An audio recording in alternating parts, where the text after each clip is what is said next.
What's going on? Electioneering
Hello, all. Can you hear me? All right, I'm going to call the meeting to order. In compliance with the Open Public Meetings Law of New Jersey, notice of this March 18th, 2025 meeting of the Bridgewater-Raritan Regional Board of Education was posted electronically on the district website and provided on January 8th, 2025 by sending an annual written notice to the Courier News, Star Ledger, Bridgewater Township Clerk, Raritan Borough Clerk, and by posting on the bulletin board in the Harmon v. Wade Administration Building. Please join me in the Pledge of Allegiance. I pledge allegiance to the flag of the United States of America and to the republic for which it stands, one nation, under God, indivisible, with liberty and justice for all.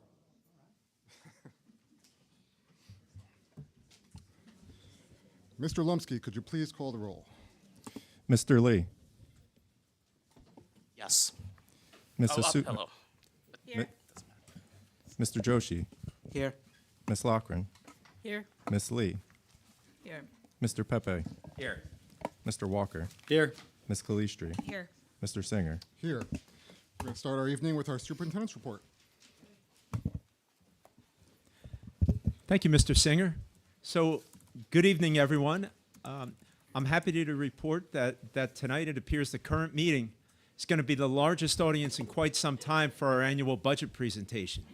So in the spirit of transparency and informing the public, it's a welcome crowd. So tonight, district administration, that's myself, Dr. Jones, Dr. Fonder, Mr. Lomsky, are going to give you the presentation on our proposed 2025-26 budget, which, as I've reported out several times to the community, this was quite a challenge this year.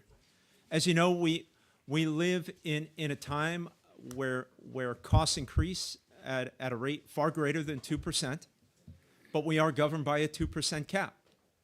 So every year there is a challenge and there's a process to go through, and we're always in a cutting stance every year to trim the operation in the best way possible to maintain programs, et cetera, for the benefit of our kids and our community. So before we jump into this, it's important for everyone to know that the budget process really starts in September and kicks into high gear in January. It's an ongoing process. It takes a significant amount of analysis and decision-making, both amongst the leadership team and the Board of Education. I'm sure the Board of Ed members who are on FFT know from our meetings that really the budget conversation, like as soon as we get through this budget cycle, the good news is we get to do it all over again in a couple of months. So again, I applaud the leadership and the feedback I've received along the way from all the stakeholders involved in this. So now with that, we're gonna bust right into it.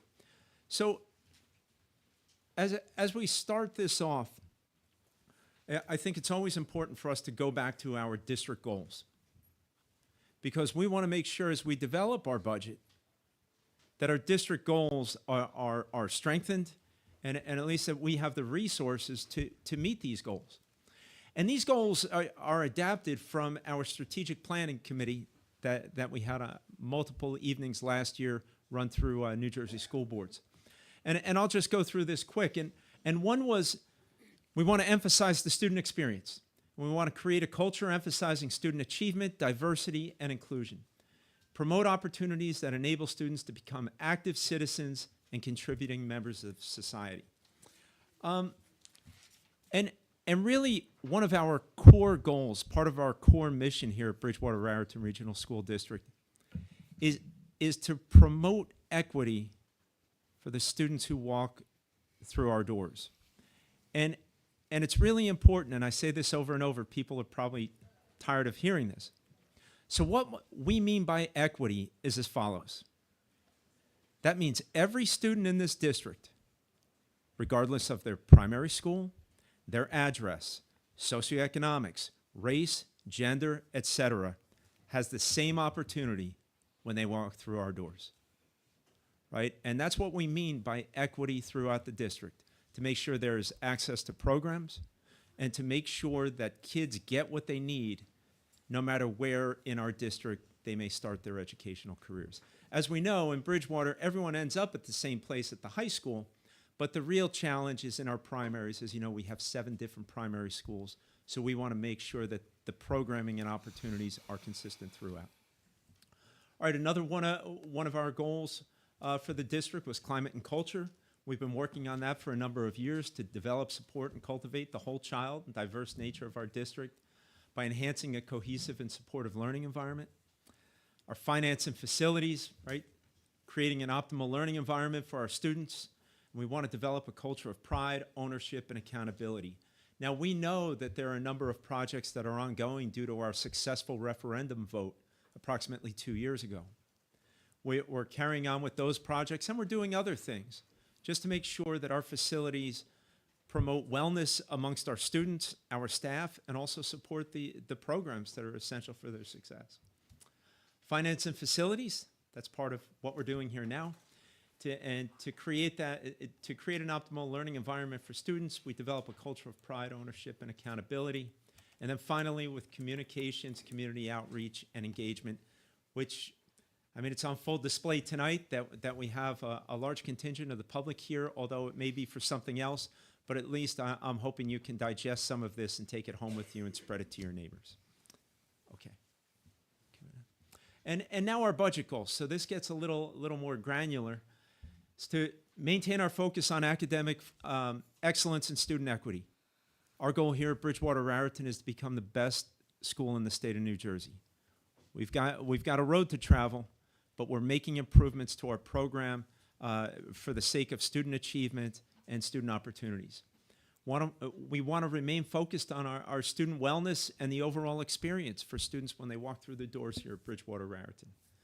In order to do that, we need to attract and retain the most talented faculty and staff we can find. That's critical to any operation. We want to improve and maintain our facilities, and we want to continue our commitment to the overall security of our school. One of the things we're really proud of over the last few years is the addition of security personnel, as well as technologies, et cetera, that have really enhanced the security for the entire school community. All right, and that's something we're very proud of and we want to maintain and keep going. Then finally, we're going to maintain our fiscal discipline and provide the Board of Education and the school community with a budget that's sustainable. All right, that's the key term, sustainability, and prepares us for the future. All right. So now I'll turn it over to my colleague, Dr. Jones. Okay, thank you.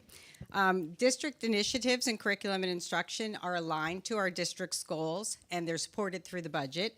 So for those of you who attend regularly, you know several initiatives are ongoing and they expand each year. So these would include that we've been expanding our gifted and talented programs and services, and this is K-12 for multiple years, and we're continuing to grow them. That includes honors, it involves AP classes, dual enrollment opportunities. The big one next year is that we're implementing full-day kindergarten. Next year it's in Adamsville and JFK, and these will be our pilot programs, and then we will be expanding into the other schools the following year.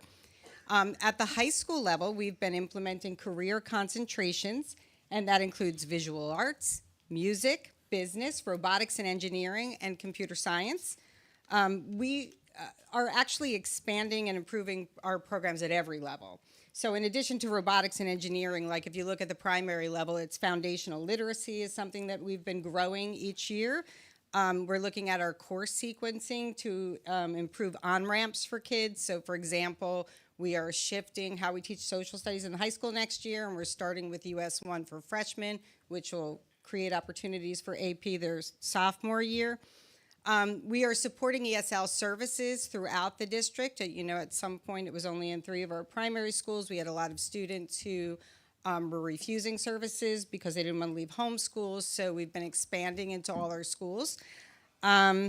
We are implementing programs and services, and this is really particularly at the high school to improve our graduation rates.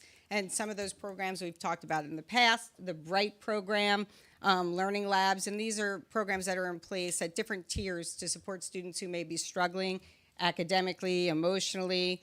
We are supporting student wellness, K-12, and this includes character education. It includes having personnel who can support students' mental health.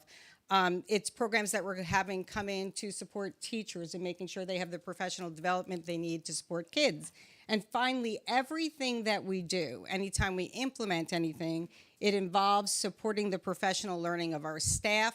Also, it could involve curriculum writing for programs and curriculum projects. So that would be curriculum instruction. You'll hear more about that from AJ with our minutes tonight.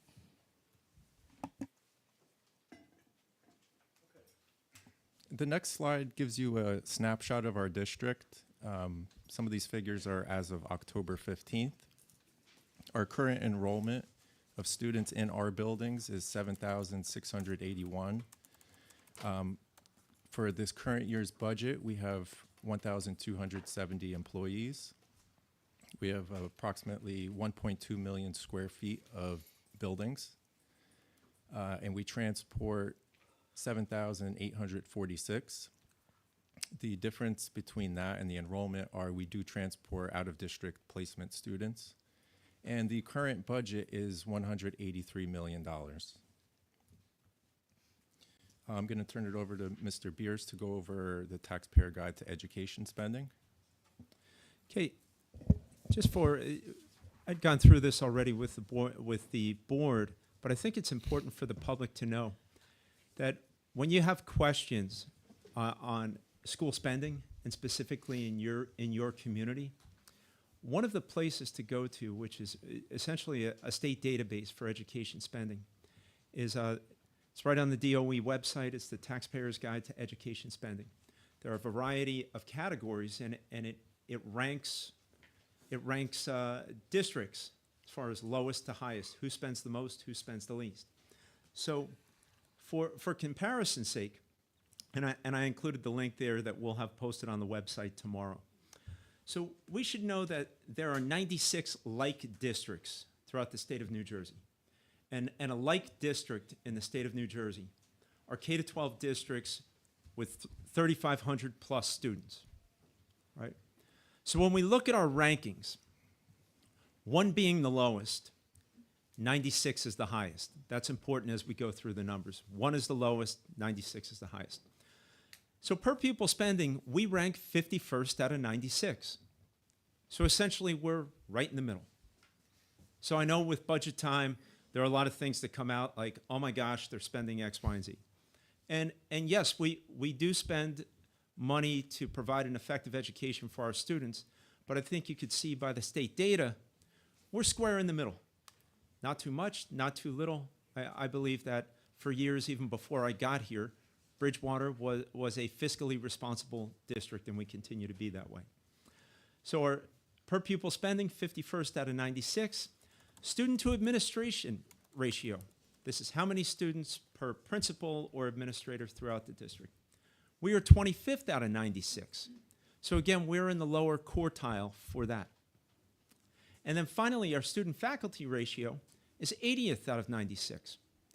So so in looking at this information, what I derive from it is as follows. We're fiscally responsible.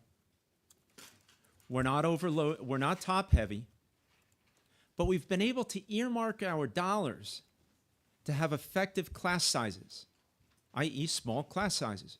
You don't want your student-faculty ratio to be number one. That means you've got kids bursting at the seams in your classrooms. So we have certainly invested in our classrooms, from an organizational standpoint, which is borne out by the data that's on the DOE website. So I think when we look at, cuts we need to make or even our goals for the future, these are certain areas that we want to maintain and we want to preserve for the students who are in our system and for the students who have not entered our system yet. All right, when I arrived here back in November, I did a brief overview of the current budget and made a few assumptions to see where we think we were going to be for next year. And some of those assumptions when we first started looking were in these top 4 categories of expenditures. For salaries, I took the current year budget and did an assumption of what the current bargaining union increases were of 3.3%. Health benefits, the state had an average increase of 12 to 14%. Maintenance and operations, we outsource custodial services and the estimated electricity costs. I don't know if you're aware in the news, there's been highlights of increases up to 25% in utility costs. And transportation, which is set by a CPI rate, which came in at 3.57. So just based on these assumptions in these 4 categories, it was safe to assume we'd have a $7.6 million increase. That with a 2% tax levy was alarming, and we assumed a shortfall of $4.3 million. So we knew right away off of that brief overview that we'd have to start looking at everything to make adjustments. So one of the first things we looked at, and Mr. Beers has looked at since he's got here, is over the past 4 years, enrollment has been declining about 340 students, which to our benefit allowed us to look at our staffing to right-size our operations. And with that, I will turn it over to Dr. Fonder to go over some of what we did in staffing. Yes, and as Mr. Beers said in the state taxpayer comparison, our ranking in terms of how much we spend or what the ratio is of students to teachers has us as one of the ones that would have lower class sizes. With declining enrollment, you would look, if you wanted to maintain that, to have less staff members as the enrollment declines, not drastically, but you would want to have less staff members to maintain that, because although we wouldn't want to be number 1, which would mean that we have class sizes that are potentially too big, we also wouldn't want to be 96 in that category. So this is an overview of staffing. A lot of the board members have heard some or all of this before. We're doing a full-day kindergarten pilot at John F. Kennedy School and Adamsville School. And so because right now we have a half-day kindergarten program that requires additional staffing, that was part of the 3rd referendum question that was passed. So we're prepared for this.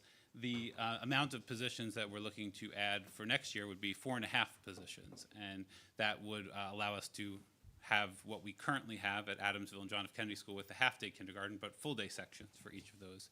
So we anticipate that we'll have the same number of sections at each school, but they'll be full-day sections, and that's what the 4.5 comes from. Then as far as the reduction of staff goes, this is by level for teaching staff. We have through K-6 a little bit more than 100 students fewer that we're projecting for next year compared to this year. So the projection is they'll have 7 fewer teaching staff members throughout those 9 schools. And at the high school, we'll have just under 100 fewer students next year, and so we plan to have 5 fewer teachers in total at the high school. Because we've been planning long range for this, we already know that this is happening, and we know, as Mr. Lomsky was talking about, the budget constraints. So we've been planning for this, and so one of the things that's happened is even since the beginning of this year, if there was somebody who left their position, if there was a way to not rehire for that position, if we didn't need it for the following year, then we're doing that. And so this means that the majority of these positions are through attrition, that these are the positions that are vacant, either are vacant now or will be vacant at the end of the year for people who are resigning or retiring at the end of the year. The 20 full-time educators of district support services, this includes teacher assistants, CST, child study team, counselors, intervention specialists, speech and related services, instructional coaches, ETSs. These are all individuals who are not the teachers of the students, but offer valuable services in the school. So in total, there would be 20 of those, and then the last one is one administrator, one of the school administrators. We didn't get more specific there because really in a presentation like this, it's not about individual people, it's about the district plan for staffing. In addition to the changes in staffing, this year there was an allowable adjustment to go beyond the 2% tax levy. It is due to the rising cost of healthcare. Because the state plan increased 14% for the 2025 year, districts are allowed to raise their current year's budget up to 12%. 12% comes from the 14% of the state increase less the 2% tax levy. And that allowed us to qualify for an adjustment of $2.3 million. So we can raise taxes an additional $2.3 million. We intend to only utilize $800,000 of that to go beyond the 2% tax levy, which is a 0.5%.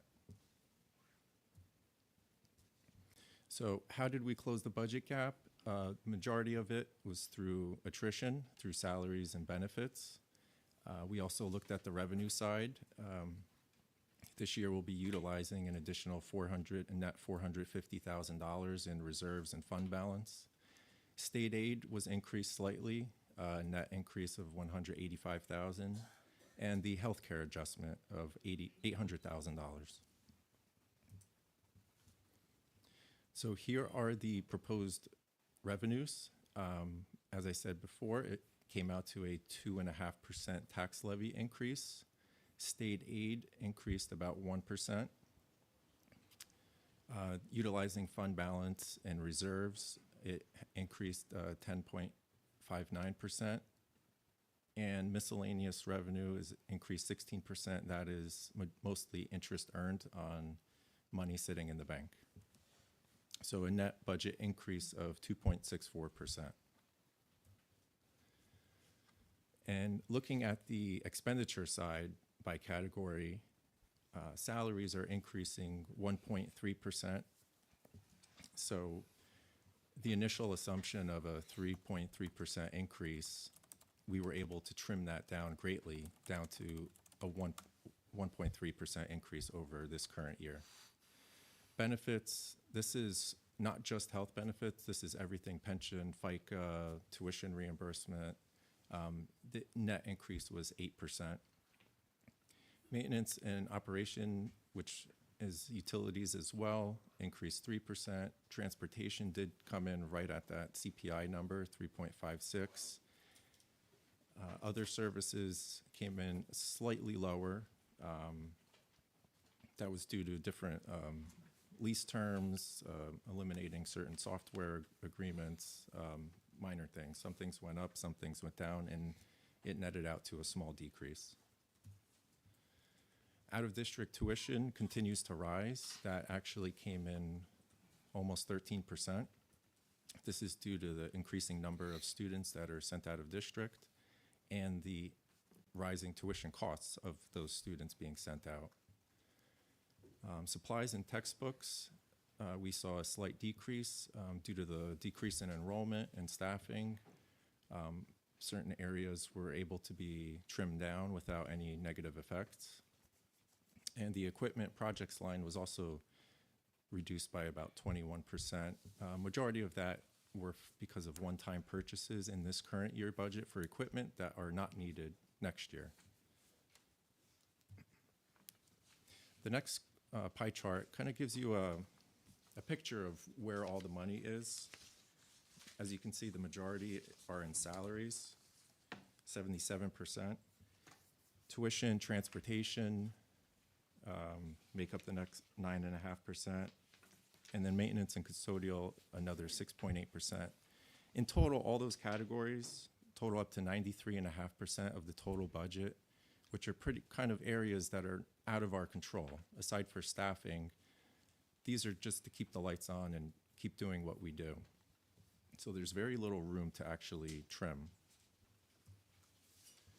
Part of the budget, we're continuing to invest in the facilities. We have budgeted for the high school media center to be renovated. The Milltown side parking lot, which is also their playground, which is in serious need of paving, and part of this Wade administration building. Eisenhower has a few renovations planned in their budget. Ongoing painting projects. We're on an ongoing cycle throughout the buildings. And some of the referendum work that is in line for next year. We are going to do phase 2 of our window replacements. All the primary schools' HVAC upgrades will be underway. Some are already underway this past summer. The remaining will begin. The intermediate schools' toilet renovations have already begun, but will be fully underway in the summer. Full-day kindergarten classroom renovations will begin this summer. That includes toilet adjustments and other requirements. Bradley Gardens will begin their cafeteria renovation in addition.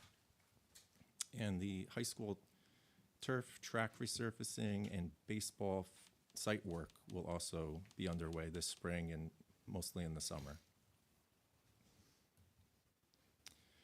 Now the next slide is the tax impact for Bridgewater. This is a little different than in prior years. Prior years had a mix of equalized, unequalized. For simplicity's sake, I made everything unequalized, and the ratables have increased in Bridgewater pretty significantly on the residential side. So with that, the average increase per $100,000 of assessment will be $16.26 for the operating budget. For the debt service payments for the referendum, it is actually a decrease of $16.10.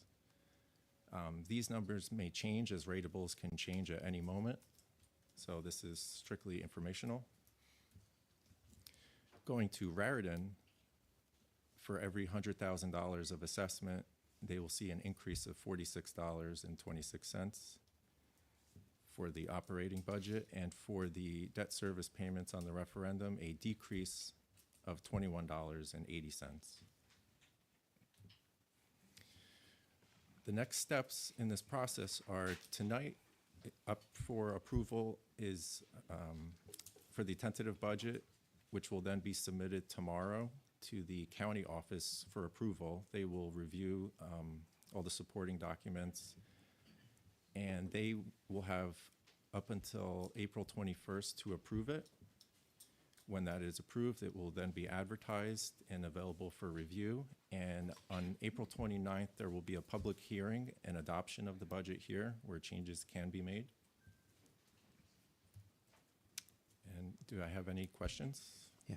Before we get to that, can I just Yep. say one thing to close us off? And look, in the end, there are critical areas that are essential for school success. That's investment in your people, investment in your programs, and a requisite investment in the facilities that are going to support your program and your people.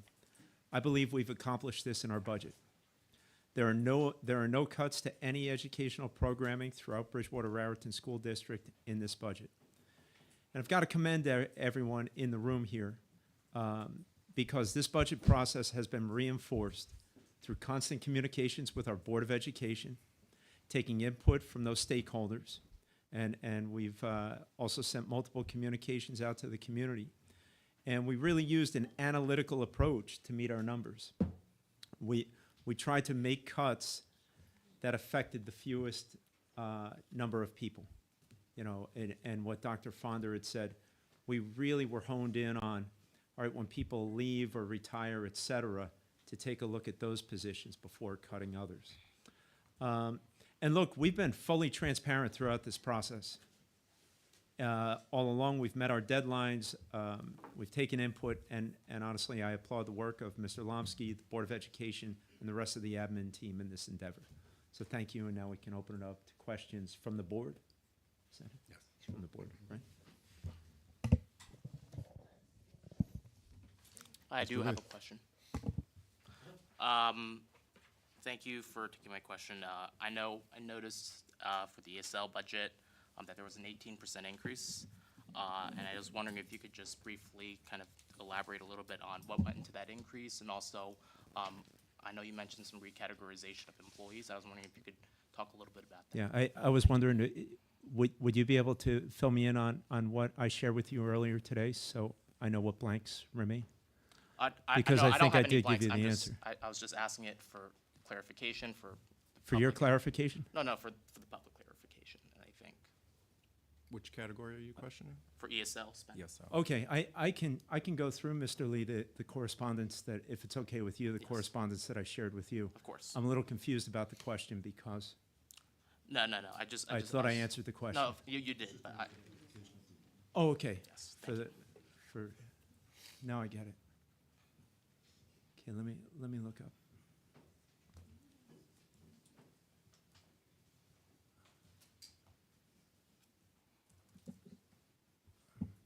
Bear with me.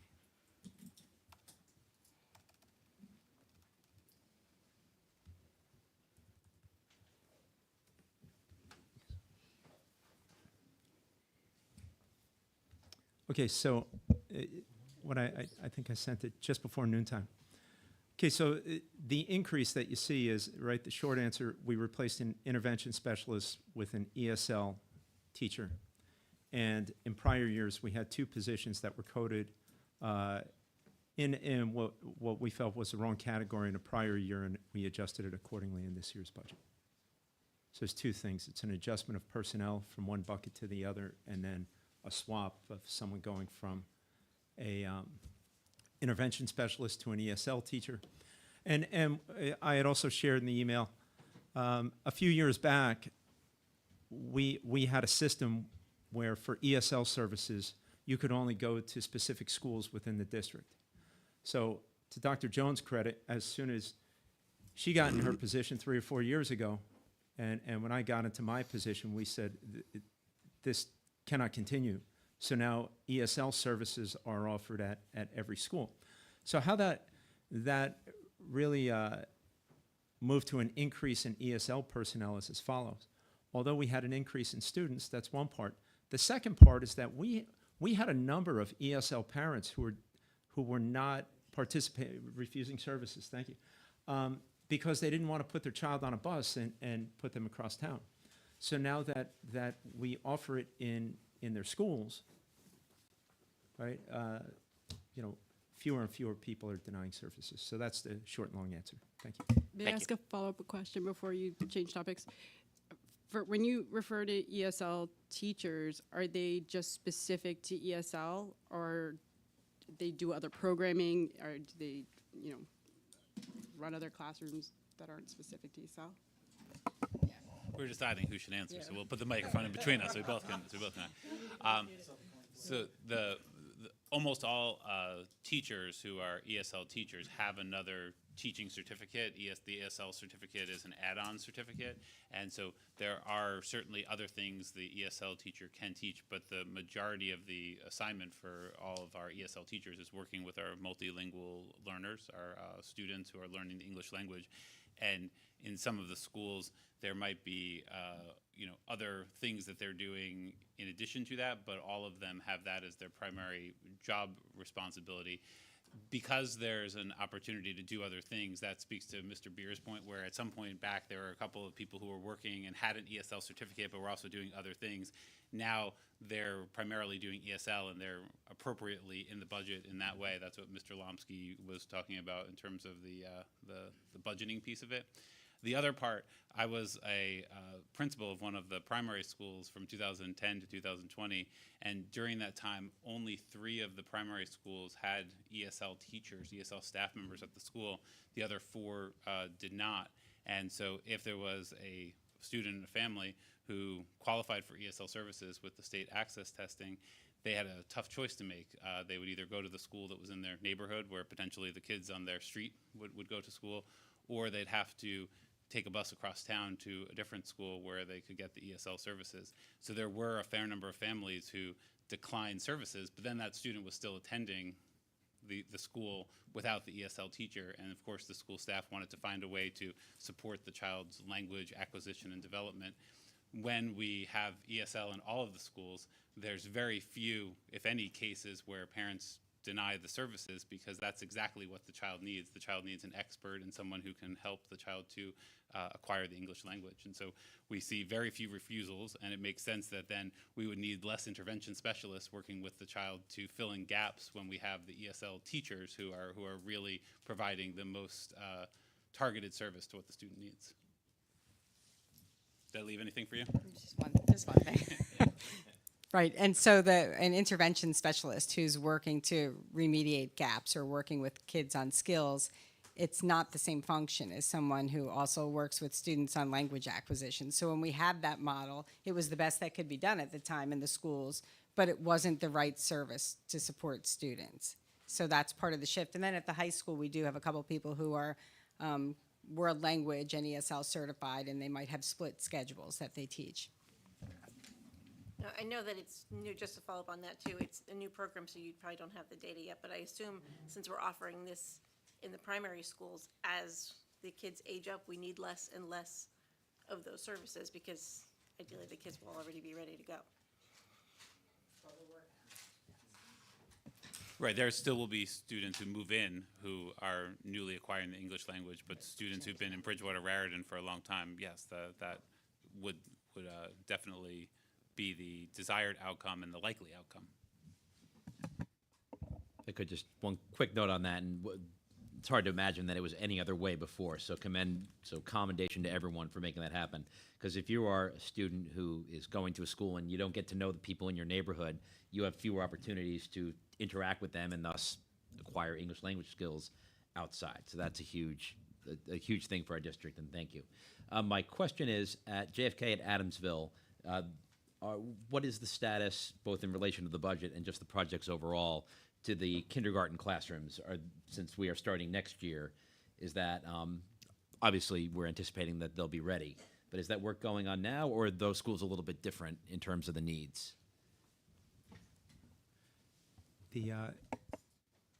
The projects for the kindergarten renovations are going out to bid. So it's not just going to be JFK and Adamsville, but it's going to be all the schools for housing kindergarten. And that's going to go out in short order, and the work will be done. At least in those two schools, they're going to have priority to be done by September, and then the contractor can sequence the job throughout the other schools in the district to prepare for 2026.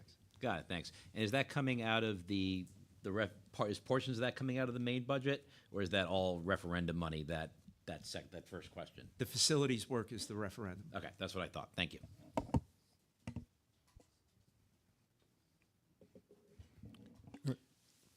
Mr. Walker? I just have one. Kevin, can you give an explanation of equalization? Because it's kind of can be a little daunting in some ways, and how it works and how that number can change by the equalization number, if you don't mind me The asking. equalization aid, as in the state aid? Or the equalization number that you have up there. Oh. For tax purposes. Okay. That's out of our control, but so people understand there's some factors that go into that. So my understanding is not every home is fully assessed to what they should be. So there's an equalization factor, a multiplier that you can apply to your unequalized assessed value to get a true assessment. The fact of the matter is, when the tax levy is striked, it is based on the unequalized value. So that's why this presentation strictly mentions unequalized. When you get your tax stubs, you don't see your equalized value, you see an unequalized, which means it hasn't been fully assessed yet. Thank you. And I just wanted to clarify that for our bank cap purposes, you had mentioned 2.3 million, and we're going to use 800, so that leaves 1.5 million of bank cap unused that can be used in future years should it be necessary to. Yes, I believe up to 2 years, and then it goes away. All right. So that will also become helpful. Any other questions? Just to follow up on that, is that a one-time, is it possible that the bank cap for next year could go up? Or is this like a once every 3-year? It's possible there could be another healthcare adjustment next year. Okay. It's really based on the state health plan, which we're not part of, but many districts, municipalities are part of. So it's based on that increase. And if they see a significant increase, then a healthcare adjustment is offered. And not to be overly negative here, but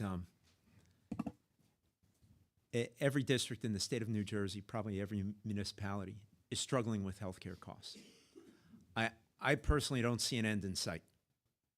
Right, costs are exploding, and it's hitting the public sector, the private sector, et cetera. So, if I were a bet man, would there be more bank cap next year? Yes, because it's hard to imagine a world where we're going to see less than double-digit increases in this budget category for the near future.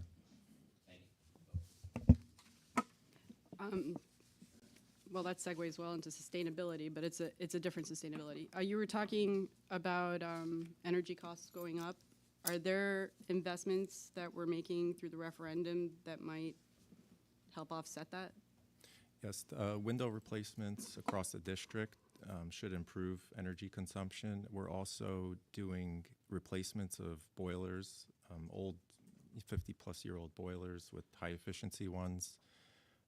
So LED upgrades throughout the district. So a lot of the improvements through the referendum are through and more energy efficient means.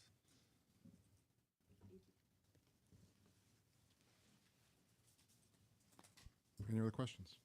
Ms. Lee? So as I understand that this year's budget, we included the full kindergarten operation cost from the referendum that passed in 2023. I was curious, in anticipation from changing from pilot program in 26 to the in 25 to the full scale kindergarten, can we account for the increase in the personnel for the year that's coming? I'm looking to the next year's planning. Or are there cuts that we have to make between 25 and 26? I'll start, and then you guys. What we planned when we were doing the referendum in terms of the personnel costs that were in the third question are matching exactly what we're looking at. So we'll be able to pay for those personnel costs because there's going to be the other pressures like the salaries and benefits, especially the healthcare costs. It's likely that we're still going to be in a place where we're looking to have fewer positions, but we'll be able to pay for all of the things that we need for kindergarten. So there's no question as to whether we'll be launching full-day kindergarten and on schedule because we have the money allocated and we'll be good to go with that.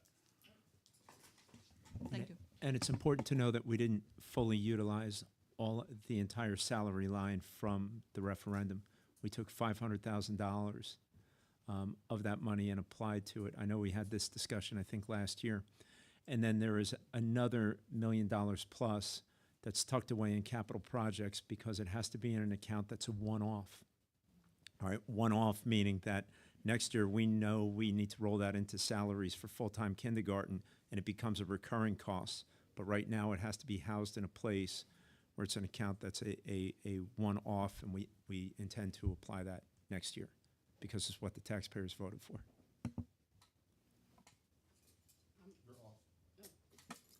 Now I'm on. I don't have the file open in front of me because I can't figure out how to open it. We had talked in FFT about graduation rates and the investment that was made into programs in the district, and I thought it would benefit the board to hear like how that improves our budget going forward. Do you remember the topic?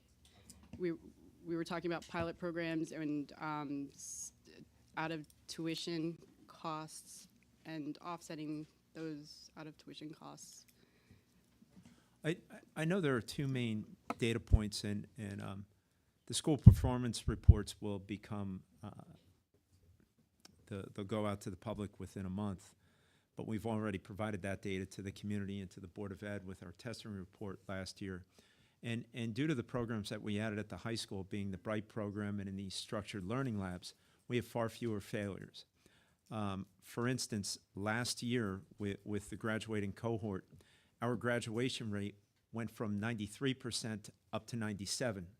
Now, it's not where we want it to be. There's still an area to go, but there's a 4% increase.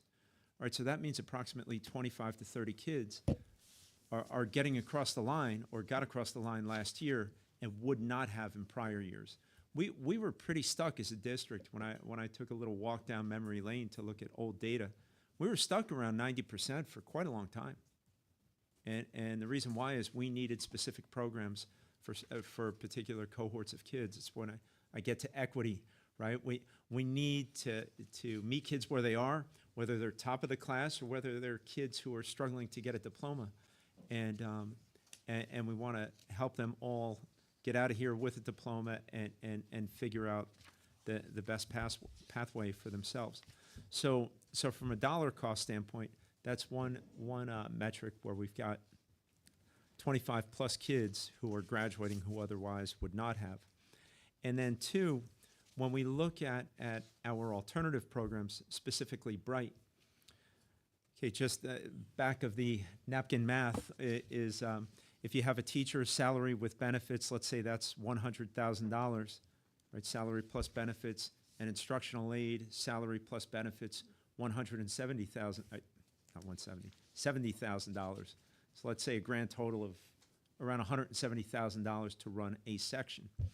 Out of district tuition for students in that category would typically run between $50,000 and $70,000 a year. So if you have a classroom in an alternative program with at least 4 kids, you're not just helping those kids and helping them stay in their home school, but from a budgetary standpoint, you're saving money. So it's really a win-win, and that's a great question. Where we're helping kids because no one wants their kids sent out of district, right? We want to keep them here. They're our kids. But an added benefit is it helps the students, plus it also helps our bottom line. It's an excellent. I hope that's what you were asking for. I have a question, if I may. I'm just curious, I know you mentioned the Bright program, and I think it's a great program. I'm curious, is there kind of like, do you have any metrics on the success rate? What percentage of those kids kind of go in and then are able to, let's say, graduate high school? What does that kind of look like, if you have that? It's 100%. 18 out of 18. Wow, that's impressive. Right, Thank and you. in some cases, students had to make up more than a year's worth of courses. So sometimes they had to do like 2 sections of history in a year, and all of the students, made that progress last year. That's incredible. Thank you.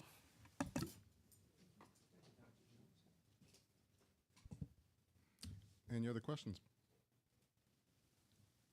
Well, thank you to all of the administrative staff for that. I mean, it was a group effort, clearly. It was. And again, I want to commend you all for, back in January, we were talking about a dire situation. And, going beyond beyond 2% is something that we never want to do. But you were able to mitigate it so that we are looking at doing it for much less than we expected. So I appreciate that. thank you all for your hard work. Really appreciate it. Look, and the good news is we get to start all over again in a couple of months. So. All right, at this time, if you guys are ready, we're going to go to our student representatives reports. Good evening, everybody. So first, I would just like to report on the NJGPA testing, excuse me. So last Tuesday and Wednesday, the 11th graders at the high school took the state mandated testing, which is a graduation requirement at the high school. And this meant that the high school operated on a slightly different schedule for those 2 days. And after receiving feedback from all 4 grade levels at our student advisory council meeting last week, the general consensus was that everything ran smoothly without many complications, and the schedule was clear and cleanly laid out for students and staff to follow. Additionally, some updates from upcoming events that I mentioned last meeting is the 3rd annual dodgeball tournament, which was held 2 weeks ago, was very successful and very organized with multiple teachers and National Honor Society volunteers ensuring that everything ran smoothly. It was just a very good turnout. It was a very lively environment, and everybody had fun. And the team Ball Brothers won the tournament. Additionally, the student versus staff volleyball tournament or volleyball game went well as well. The students won in the third set, 27-25. So it was just very exciting, very evenly matched game. And students have mentioned, and staff have mentioned as well, that having more of these types of games would be enjoyed by the community. And finally, just a report on upcoming fine arts events. Our Fine Arts Festival for choir, orchestra, and band are all beginning tomorrow, with the Choir Fine Arts Festival tomorrow at 7, orchestra is next Wednesday, and band is next Thursday. And finally, our BRHS Theater Department will be presenting the spring musical Footloose on April 3rd, 4th, and 5th. And tickets are already on sale, and it's looking like it should be in a very excellent turnout, just like last year. And with that, I'll turn it over to Izzy. Okay, thank you so much. Good evening, everyone. First, I would like to report on some of our competitive clubs at the school. Our Distributive Education Clubs of America, DECA, 4 kids from the high school will actually move on to their international tournament later in the year. Our Model United Nations team, 2 pairs of students, won first in this international competition with over 5,000 students. As well, our Future Business Leaders of America also competed recently at their state leadership conference. An update on sports. As you know, our winter sports is finished. Some of our kids also represented us at the New Balance Indoor Nationals recently. And upsettingly, the unified basketball team did lose in the state's finals to Hunterdon Central. But as spring sports are starting, the scrimmages will begin this week, and we will have a more clear update on that next meeting. An update on the seniors. We are starting prom ticket selling next week. We had our college fair last night, which went very well. We had senior superlatives finished and are looking forward to senior awards and scholarships, as well as the rest of regular decision round coming out. And finally, as you know, this week in the district is the Wellness Week. So we've been watching all the announcements on the BRTV about mental and physical wellness. And a lot of kids have noticed the new initiative to quit vaping with the new vape boxes. And we will just have to wait and see how successful they are. And as well, next week we have the Choose to Include Week, which is run by the Unified Clubs.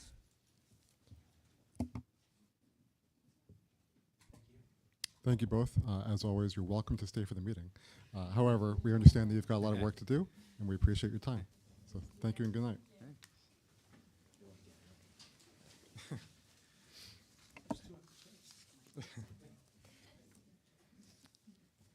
All right, we're up to our president's report. I have a brief report, relatively. Earlier this month, Mr. Walker, Mr. Lee, and I attended the Somerset County School Boards Association Unsung Heroes Night, which honored one of our students, one of our seniors, at a ceremony along with other schools within the county. For privacy reasons, I won't go into the student, but very impressive as always, and it's truly inspirational.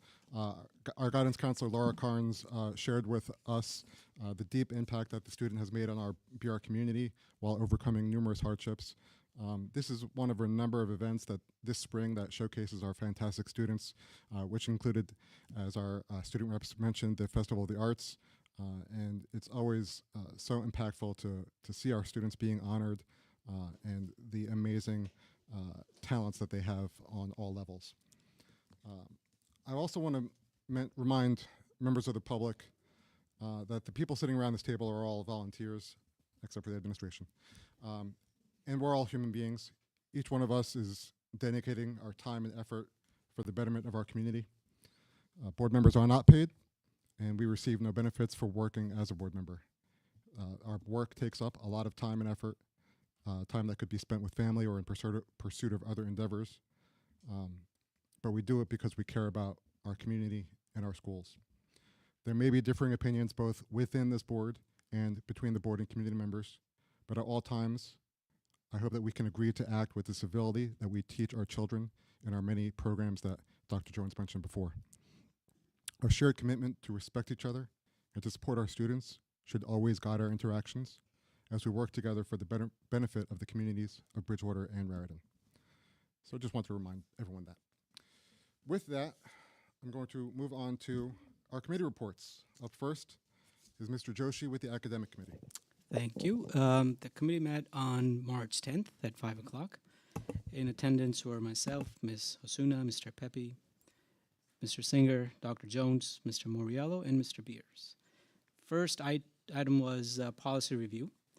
And this is just part of the board's goal to review policies. And this was just a review. No actions were taken. And this is the 5,000 series that the committee reviews. And these policies were policy 5112, the entrance age, and policy and regulation 5116, which is the education of homeless children and youths. And no action was taken, it was just a review of the policy. Item 2 on the agenda was the seal of biliteracy and multilingual parent-family advisory committee. Dr. Jones reviewed the successful expansion of the seal of biliteracy testing to include juniors for the first time since the program was initiated in 2017. A total of 172 students passed, 85 juniors and 87 seniors across 20 languages to earn this distinction.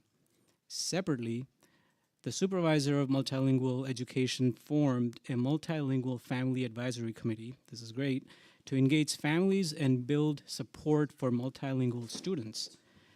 About 20 family members attended the first meeting, representing all grade levels and 11 languages in addition to English. Any questions? Okay. Item 3 was the implementation of Lifelines program. Dr. Jones reviewed the initial steps of the collaboration with Empower Somerset's Lifeline Suicide Prevention, Intervention, and Postvention program. All administrators received an initial 1-hour training, and school crisis teams have been surveyed. The administration team will meet to review survey data. Next steps include postvention training for crisis team members and intervention training for crisis teams, CST, and counseling staff. Prevention training will be next fall.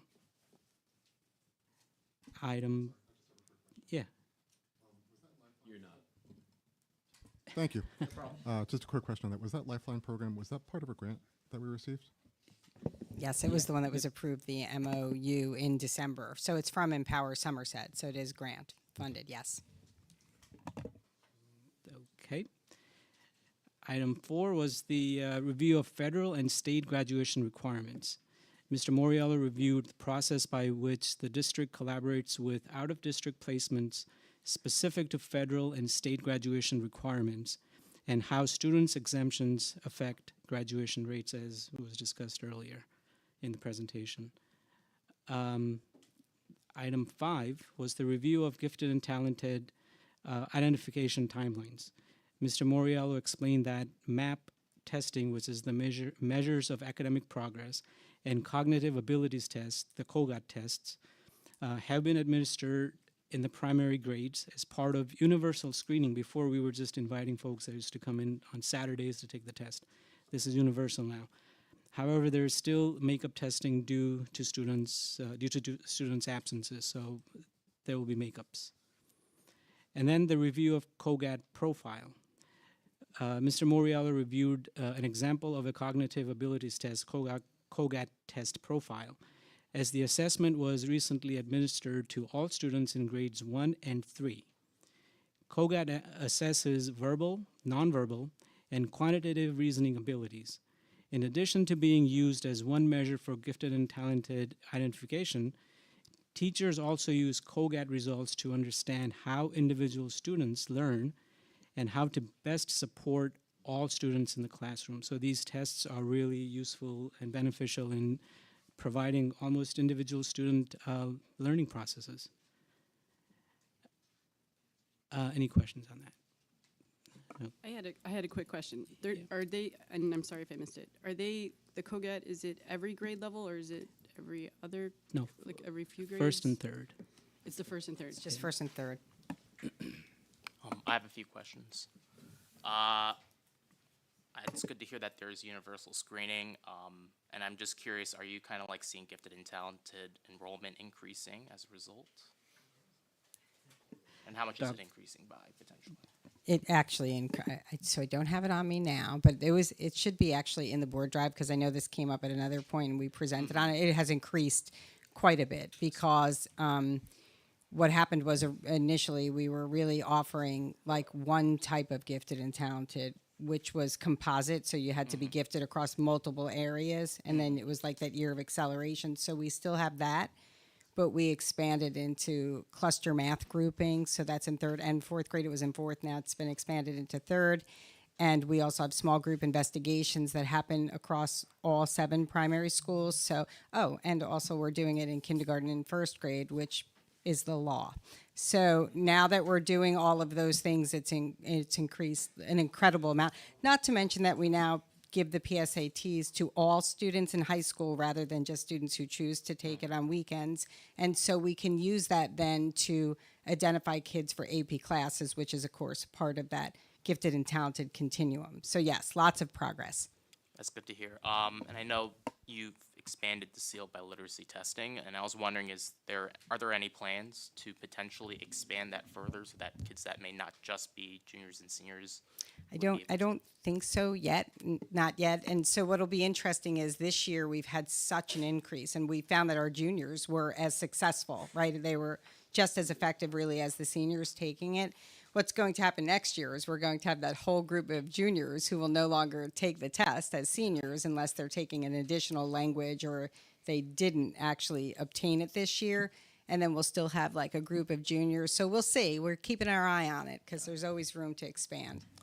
And just one final question. I saw in the minutes that you guys are offering some counselor scheduling so that students can schedule that. I was just wondering if you could kind of walk through how can students kind of schedule a session with a counselor. So we're actually looking at that right now because we had some questions about how easy or how effective that was. So students can go online and there's like a program that they can use and it shows what the different slots are and they can sign up for a slot to meet with their counselor. What happens is counselors are meeting with all students in anticipation of scheduling. So the question was really like the timing of it for individual students. And I think the intent at the high school was really to ask the kids to review, the program of studies, which we went through and reorganized so it would be more user-friendly and targeted to kids, to kind of pick their courses. And in some cases that works well. They choose them, then they meet with the counselor and they work through anything they need to work through. But some kids didn't feel like they were equipped to do that because they wanted to meet with the counselor first. So that's what we're kind of working on, different ways to be able to access the counselor. Yeah, Dr. Jones, I just want to interrupt you. Jeremy, AJ hadn't finished the report yet, so he had actually gotten to the report yet. Sorry. My apologies. I apologize. No, that's fine. That's fine. So I Just want go through it one at a time. I want Mr. Joe should be able to Yeah. finish the Apologies. report. Apologies. I was not So aware. Then we can get back to your question. I'll go to the counseling procedures. In response to a question, Dr. Jones reviewed the scheduling process at the high school. Students can directly book appointments with the counselors, as they usually do. The committee discussed that while students are asked to select courses prior to these meetings, some students would prefer counselors' meetings prior to course selection, so they would have some more guidance into what courses to take. So that was your question. Yeah, I just wanted to clarify because when we were talking about scheduling guidance counselor sessions, I wanted to make sure that it was understood. That's in relation to selecting their courses for next year. Of course, they can always schedule time with their counselors. I think it's through BookMe or whatever it is. Yeah. Right. So there's always a way for them to meet out, but this was a very specific conversation targeted towards that. All right, so the last item was the committee discussed identifying areas of need within programs and developing additional courses such as Chemistry 2 for students who do not want to take AP courses, but they like the course so much that they just want to pursue, a harder level coursework beyond level 1. So the administration will take a look at that. Any questions on that? I did about the Chemistry 2 course. Is it like is it like an honors course or is it? It's just chemistry and then it's just AP chemistry. There is no chemistry. But it's also hypothetical at this point. Yeah, It's not it's actually just, in place. yeah, it was Okay. just a discussion to see what can be done, Okay, if it thank can you. be done Thank you. for future. And we adjourned at 6:30, and our next meeting is April 7th. Same place, same time. Thank you, Mr. Joshi. Up next is community relations with Ms. Lochran. Community, I have nothing to report, and a date has yet to be determined. Thank you. Up next is finance, facilities, and transportation with Mr. Walker. Thank you. We met on March 11th at 5:30 at the Wade Building. Excuse me. In attendance was Ms. Lawfer, Mr. Lee, Mr. Singer, myself, Mr. Lumsky, Mr. Beers, and our guest was Robert Letzo, our referendum project manager. Mr. Letzo gave us a referendum project update, providing the update to the community and all the current construction projects in the district. Window replacements at Adamsville, Bradley Gardens, Crim, Eisenhower, Hamilton, JFK, and Van Holten are expected to be closed out this month, as well as the secure vestibules at all schools except the high school. The bathroom restroom building received a certificate of occupancy on February 21st, so it can be used by everyone now. The following projects are currently underway and will begin in late spring. The HVAC electrical upgrades for Adamsville, Bradley Gardens, Crim, JFK, Hamilton, and Van Holten. The intermediate school toilet renovations, Bradley Gardens cafeteria addition and electrical upgrades, high school auditorium renovations, and the high school clock/paging system updates, and the Barcelona field site work. There were no recommendations at the time. Are there any questions? Do you know if it's been decided when the new restroom building at Basilone is going to be open, like locked versus unlocked? Is it just for school events, or if someone's there to take advantage of the facilities during the day, like on a weekday or a weekend? Sure, it's open primarily after school for all of our students who are practicing, what have you. So that's part of the operation now. There's also a water bottle filling station there, another hydration station. So it really helps the athletes where they don't have to go in and out of the locker room and worry about unlocking valuables, et cetera. There's a set time. Don't hold me to it. I believe it's around 6 o'clock. When our folks leave, it's locked up. And then for any event that we have, and it's an option for those who rent out the facility, right? I know there are different leagues that utilize it, that we open it for those groups as well. Yeah, thanks. It's really been a big hit. I can tell you, out of anything that's happened, the restroom facility is really. I think people have other tales of the Porta Johns that were on the side, and it's good that we closed that chapter and moved on. They'll be missed, I'm sure, by a lot of people. Yes. They'll be missed, I'm sure. Thank you. I had one question I got today from a student. They were looking at they loved the fact that we're redoing the Barcelona field and the football field, but they point out me in the picture that the Panther was facing the away fans, not the home fans, on the drawing. So I don't know if that was planned.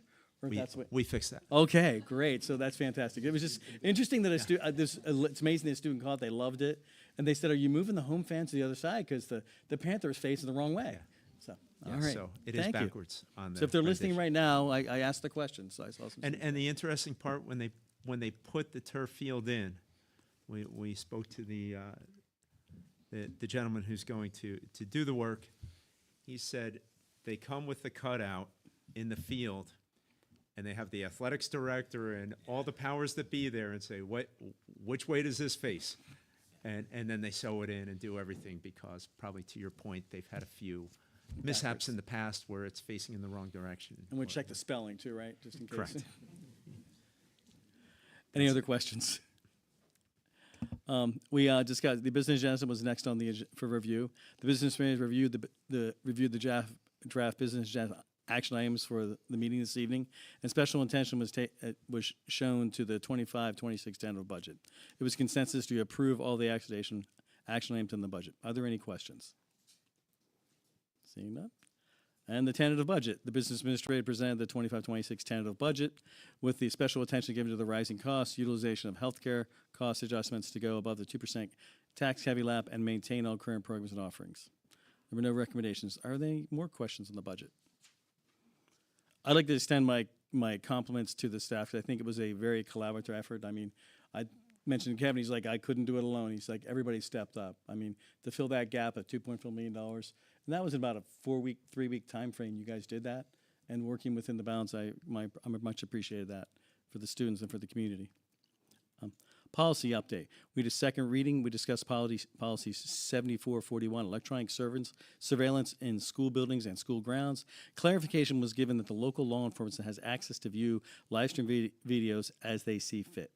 There were no recommendations at the time. Are there any questions? Other matters. Mr. Lomsey was informed the committee that there has not been any update regarding the clean school bus rebate program, and that the district will look forward to any potential new solar energy incentives. So Jen, and what you mentioned about looking energy and stuff like that, we have a lot of new roofs, and with the cost of increasing energy, we have lots of solar, and Mr. Lemsky, you were there, explained some of that, so just stressing that. And there are no recommendations. Any more questions? We adjourned at 7 o'clock, and our next meeting is April 22nd at 5:30. Thank you, Mr. Walker. Personnel Committee is up next with Ms. Calistri. Yes, our next meeting is March 25th, virtually. Thank you. Are there any liaison or delegate reports? Real quick, from the Borough of Raritan, at the Borough Council's next meeting on April the 1st at 7 o'clock, or the public session starts at 7, they will be, the mayor and council will be honoring one of our students, Anna Syed. There was an article written about her recently, and a group of students from the Art Honor Society. They went over to John F. Kennedy School and created a really awesome full-size, large mural of the Borough of Raritan and a lot of the businesses and locations on Main Street. I haven't seen it myself yet, but from the picture that was taken, it looks great. I look forward to getting in there, and they'll be honoring those students at their next meeting. So that's really exciting, and thank you to everyone here at the district and at the borough for making that happen. And of course, congrats to the students who did the work and created and envisioned the project and brought it to fruition. I'm sorry, I wasn't interrupting you. Oh, that's fine. No, that's all I have for the Borough of Raritan. If there are any questions about that, I'm happy to field. No, I was jumping the gun, Mike. That's okay. Mr. Walker and I attended the Council of Schools meeting on Tuesday, March 11th. And, just so you know, the Council of Schools is made up of representatives from all of the 11 school PTOs. And they announced their summer, they had updated their summer programs, and they've really been flexible about making this happen in spite of, all this work that's going to go on during the summer. And still the programs are filling up, and they're doing really well. They also introduced a program called Operation Elementary. The special guest was Ms. Kuzmawal, I'm sorry, who is the advisor. And basically it's a club that of kids at the high school that go to the lower schools, and they do some really cool projects like beautification, or, if there's an event like the volleyball game, they'll help out. And I thought that was really cool. And they have an email. They have shirts. They coordinate. Yes, They've and got everything. I thought they had a website too. Operation Elementary. at brrc.org. So it's great It for the really students. is great. And it meets their volunteer hours they need for different items and things they need to do. So it's a nice project. Yeah, it's a nice. So it's available to the PTOs, even sports teams, or things like that. So it's available. And they added the email because they can't receive emails from students, cannot receive emails from outside district emails. So they gave them an email that's copied to the president. That's right, administration. And the That's true. advisors on it. So it's kind of a nice way to. It was good working in administration with the students to accomplish a club. Thank you. Yeah. I often joke that volunteering on the PTO is way more work than being on the BOE. It really is. So, since I have a crowd, support your PTOs. Also, I did want to mention the NFL Pros versus the Bridgewater Raritan High School PTO All-Stars, which is on March 29th. They told us about that in the meeting. It's a really cool event, and it all goes to scholarships for students. I have more, I'm sorry. I attended the town council meeting on March 6th. I don't always report on every hero in our town, but I did want to make the board aware of an event that took place where Officer Noah Lott literally walked into a blazing fire of fused vehicles and rescued someone's life. I mean, he was told that it might blow up, and he walked into it anyway. So that's an amazing act of bravery, and he will be recognized at the next town council meeting, which is on March 20th. And I have one more thing.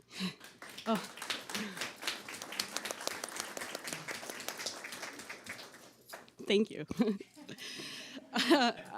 The township also passed a resolution to officially become a Revolution, New Jersey community and announced Legacy 2126, which is a 100-year time capsule project that's set to be commemorated on July 4th, and then that time capsule won't be reopened for another 100 years. I'll be brief. But the first American flag was flown here, and yes, Washington slept everywhere, but Middlebrook wasn't just a rest stop for the Continental Army. And, you know, it really is an honor to live in this town, but to see it recognized for its history is pretty cool too. So this time capsule project intends to go beyond that revolutionary time period, but I always like to mention it when I have a chance. And it's a once-in-a-generation lifetime for residents, cultural, historical, religious, and educational organizations to speak to the future by, I'm not entirely sure, but they're going to put stuff in a time capsule, so. What's the name of the overarching initiative or program? Revolutionary? So I did look into it a little bit, but I'm not an expert in it. So the Revolution New Jersey is an organization that like does events and stuff in recognition of the Revolutionary War, our independence here in New Jersey. But the name of the project by the township was Legacy 2126. Yeah, that's awesome. So I'm starting to see things pushed out about, we're almost at the 250th anniversary of Lexington Concord next month. So obviously there'd be a lot more coming up along the line. So it'd be great if the schools were involved or all of our communities. So thank you for that. I'm going to look into that. Thank you. Oh, that was all I had. Any other liaison or delegate reports?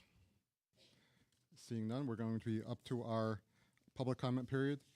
As Mr. Beers mentioned, we have a lot of members of the public in attendance tonight.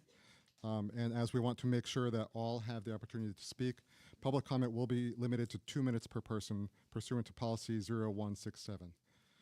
I understand that people have already signed up on the sign-in sheets. We don't call people in order. So when you get up to the podium, we ask that you do sign in, but you don't have to sign in beforehand.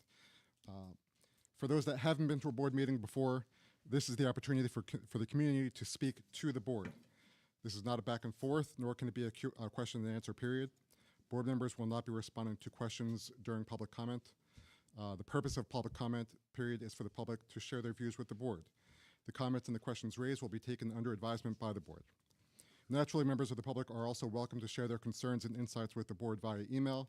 We've received many emails over the past few weeks, and speaking for myself, each of them has been read and appreciated. Finally, I understand that people come to comment about issues that are important to them. I again ask that we all act with civility and etiquette that we model for our children.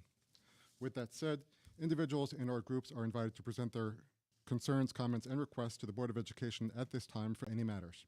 In accordance with board policy, members of the public are allotted one opportunity to address the board for a maximum of 2 minutes during this period of the meeting. Please be advised that a video of this meeting will be posted on the district's website. We also ask, pursuant to policy, that you provide your name, municipality of residence, and if you're representing a group, please provide the name of that group.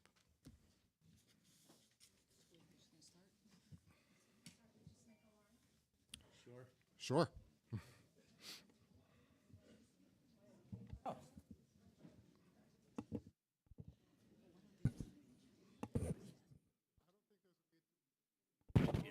Yeah.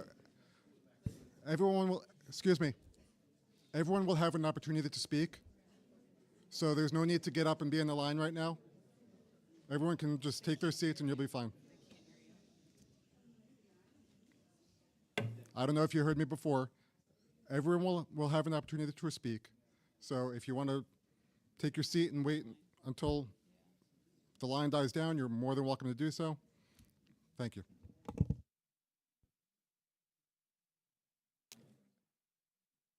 Ready? Go ahead, Mr. Pedrosa. Hi. Good evening. First of all, thank you all for serving on the board. It's good to be back at my elementary school here. I used to be Valley School a long time ago, so it's nice to be back. Is the mic on? It is on? Okay. All right. I'll try to be loud. Okay. Can I just for all of us, right? We're all neighbors here. We're all neighbors. The microphones work. If we want to hear more effectively, we all have to, if we're all quiet and we give folks the stage, we'll be able to hear them. But if we're all neighbors and we want to be neighborly, we can't start yelling, I can't hear. There's no one who's trying to mumble. Everyone's going to have their chance. I just ask that we have some respect for our neighbors who are up here speaking. Thank you. My name is Felipe Pedroso. I'm a Bridgewater councilman, and I'm also a father. I have 4 children. 2 are currently in the school district. I'd like to share some thoughts on this board's policy 5756, labeled transgender students. First, let me be clear. Transgender students, like all students, deserve safety, support, and respect. No child should face harassment or exclusion. However, this policy is fundamentally flawed and must be revoked.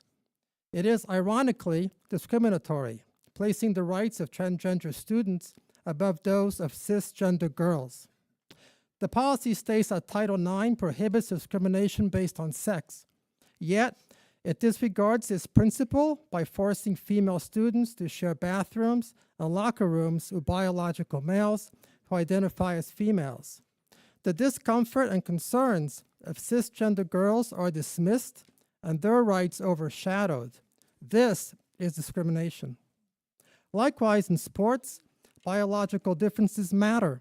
Women have fought for centuries for fair competition, and allowing biological males to compete in female sports undermines this hard-won progress. Male-born athletes often retain physical advantages, making fair competition impossible.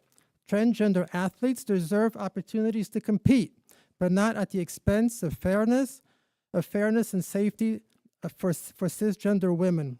Equal rights cannot mean erasing protections for one group to accommodate another. The policy also unjustly excludes parents from the child's gender-related decisions at school. Yes, some families may struggle to accept, but most parents in our community would offer the love, guidance, and support their child needs. Cutting parents out does more harm than good. At a time when kids need care the most, this policy weakens the most vital foundations they have, their family. This is not about... Mr. Pedroso. Mr. Pedroso. 2 more sentences. Excuse me.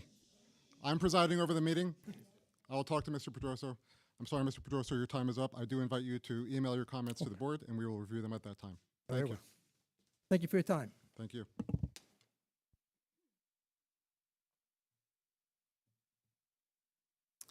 Good evening. My name is Valerie Sylvester. I am a Bridgewater resident of 18 years. I have written down my address on the sheet. My children started in the pre-K program in this district in 2015. They are now at Hillside School, and they're growing, and they're so big. They're like up there. I can't believe it. I would like to talk to you about the transparency in communication and call for the repeal of District Policy 5756. My reason is because this policy mandates that the school district must accept a student's asserted gender, identity, and name change without requiring parental consent. Now, because I have been a parent since 2015 in the school district, I've received a ton of communication and transparency from the district and each of the schools my sons have been in, which I am truly grateful for. I really appreciate all the emails and texts and everything, and really keep me in the know about my children's schools. Every time there's a fire drill, security drill, or lockdown drill, I get a nice email saying and letting me know that my children are safe. Each week I get at least one email from the administrative e-blast and the PTO e-blast letting me know about what's going on in the school. Then the next communication that I get is to sign papers and return them via backpack or Google Forms, like parent signatures on tests, parent signatures on field trips, permission slips, you know the drill. Online change of school dismissal. All these have to go with my consent. Notes from the doctor that my child could return from the school, all signatures. Then sometimes I have to go through, oh, that was fast. Please, I would like to repeal because of parent consent.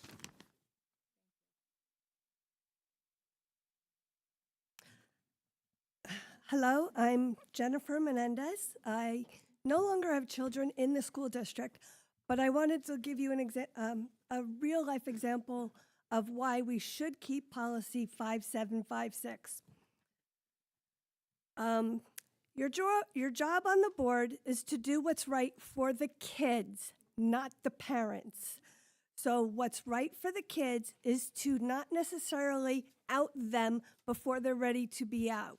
I speak firsthand on this because my son, Alex, came out publicly in 7th grade. He knew in 7th grade he was gay. Now, it's not a transgender issue, so I didn't have to be notified. He wasn't changing his pronouns. But the fact that he held the cards, he decided when he was ready, and he did it publicly. He didn't come to his parents first. He did it on Instagram to let the whole world know at once. It was very successful for him, and he is thriving in the rest of his life ever since then.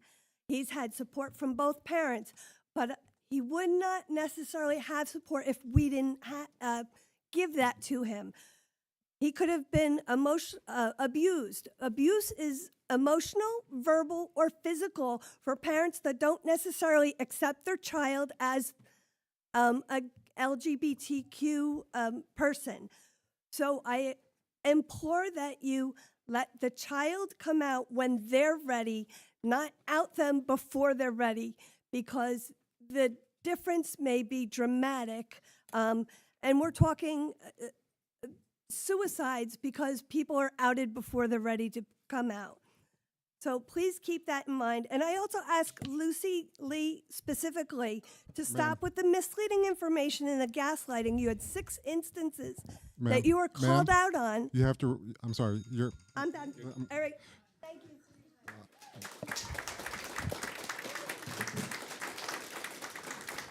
Sir, just before you start, I want to remind members of the public that all comments need to be directed to me as the chair, well, as the chair and the president. Yes. So, unfortunately, it has to be directed towards me. No So problem. Thank you.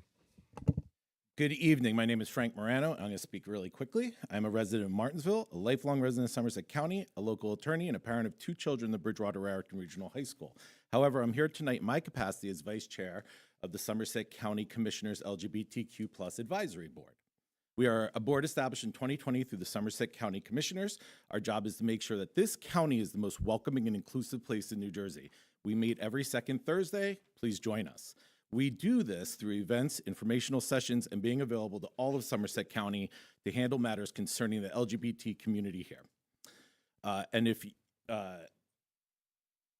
want to first and foremost thank the members of this board for the last meeting for not repealing 5756. It is necessary. The reasons given to repeal it are incorrect.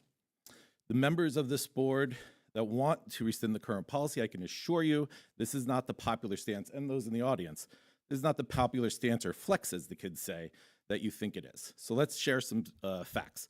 According to the Trevor Project's 2024 U.S. National Survey on Mental Health of LGBTQ young people, 54% reported their schools to be gender affirming, and those who did report their schools to be gender affirming reported a lower rate of attempted suicide versus those who are not gender affirming. LGBTQ+ students that live in a very accepting communities have attempted suicide at less than half the rate of those in very non-accepting communities. 46% of the transgender and non-binary student population has seriously considered suicide. Thank you to this board again for protecting these students that you were elected to protect. If this policy is rescinded, any harm or self-harm that comes to any transgender and non-binary student is on the hands of this board. If a student has not come out at home, no blame could be put on the school. Protect the children you have been elected to. With the present policies in place, these students, who we all know have a higher rate of suicide, have a safe place to live as their authentic selves without fear. Thank you.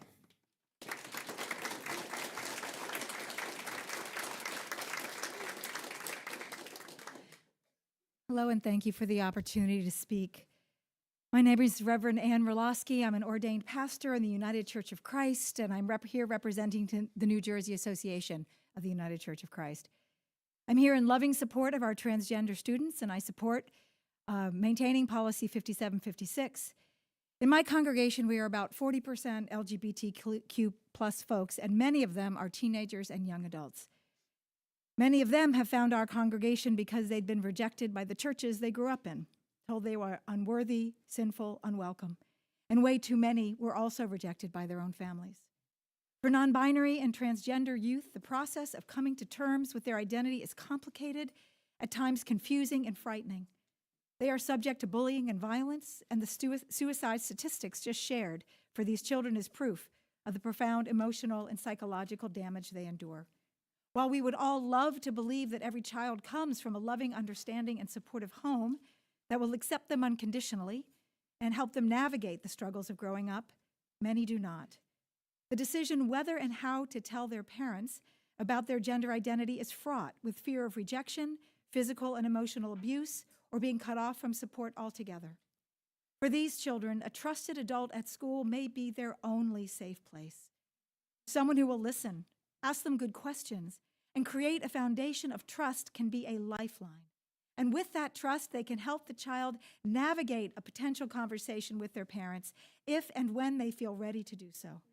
It is very important to state that this bill does not prevent any child from telling their parents about their gender identity. It simply does not force the school to do it for them. As a pastor, I've counseled numerous families who are going through this journey with their children, and it is not easy. But we turn to our faith, which tells us that each of us, in all our wondrous diversity and difference, are made in the image of God, and that each of us bears within us the spark of God, and therefore we are worthy of love and appreciation.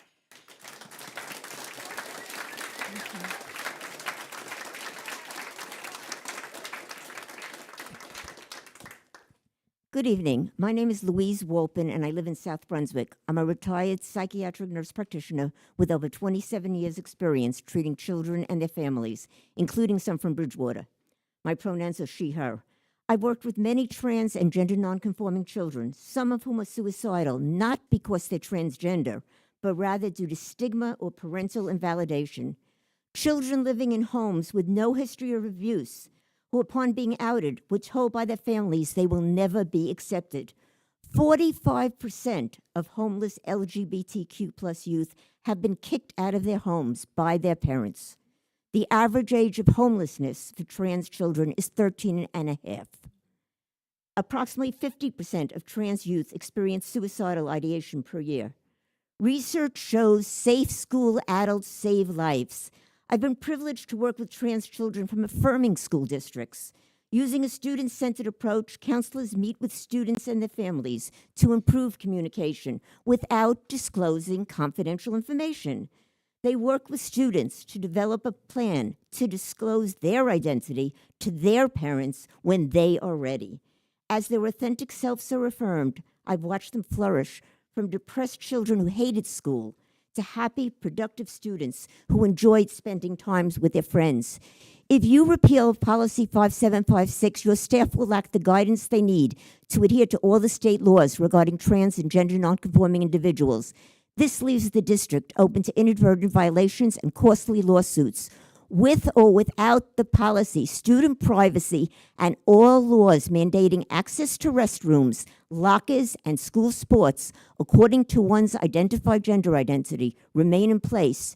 If you repeal the policy, trans students will believe that you, the people mandated with creating a safe school culture that protects every child, didn't care enough about them to ensure that the only policy that affirms their unique needs remains in place.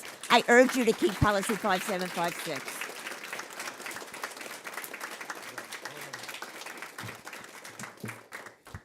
see if I can use the microphone as well as she did. Good evening, and thank you for allowing people to speak. I'm glad to be here today and to speak against the repeal of 5756. My name is Chris Baglieri. I'm a mental health professional. I work for Rutgers University Behavioral Health Care, one of the many places you send those 100 and some odd students out of district. Often they end up at our school, not because of developmental needs or other special learning needs, but because they've been hospitalized in an inpatient unit. And as most of you know, teenagers and young people are not hospitalized for just no reason. They're hospitalized for a profound danger to themselves or to others. As you might expect, a very high percentage of those young people come to us dealing with gender and sexuality issues and with discontinuities between who they think they are, who they say they are, and who they are accepted as being. Those issues can take place at home, at school, or in society, but only one of those domains you have control over, and that's school. I understand that parents want to be a driving force behind their children's education. I affirm their right to speak for their child, to advocate for their child, and to advocate for what they think is right. However, I see the other end of the process. Not just singles or doubles, but dozens and dozens of children over the years I've met who are in the mental health system and whose only need is to find someone to support them. And I want to recount for you a conversation I've had many times. I was a crisis counselor on text and on phone and in person, and I will tell you the most frightening question a child can ask you, which is, can I tell you something? And I want you to think about that. How many times does your child come home from school and you say, how was school today? And what do they say? Fine. Good. They're not ready to tell you how school was, but hopefully one can hope, one can pray, one can create a set of circumstances under which they'll tell someone. If that person happens to be a teacher, a counselor, or a school support person, let that person help the child find the right path to tell the rest of the world.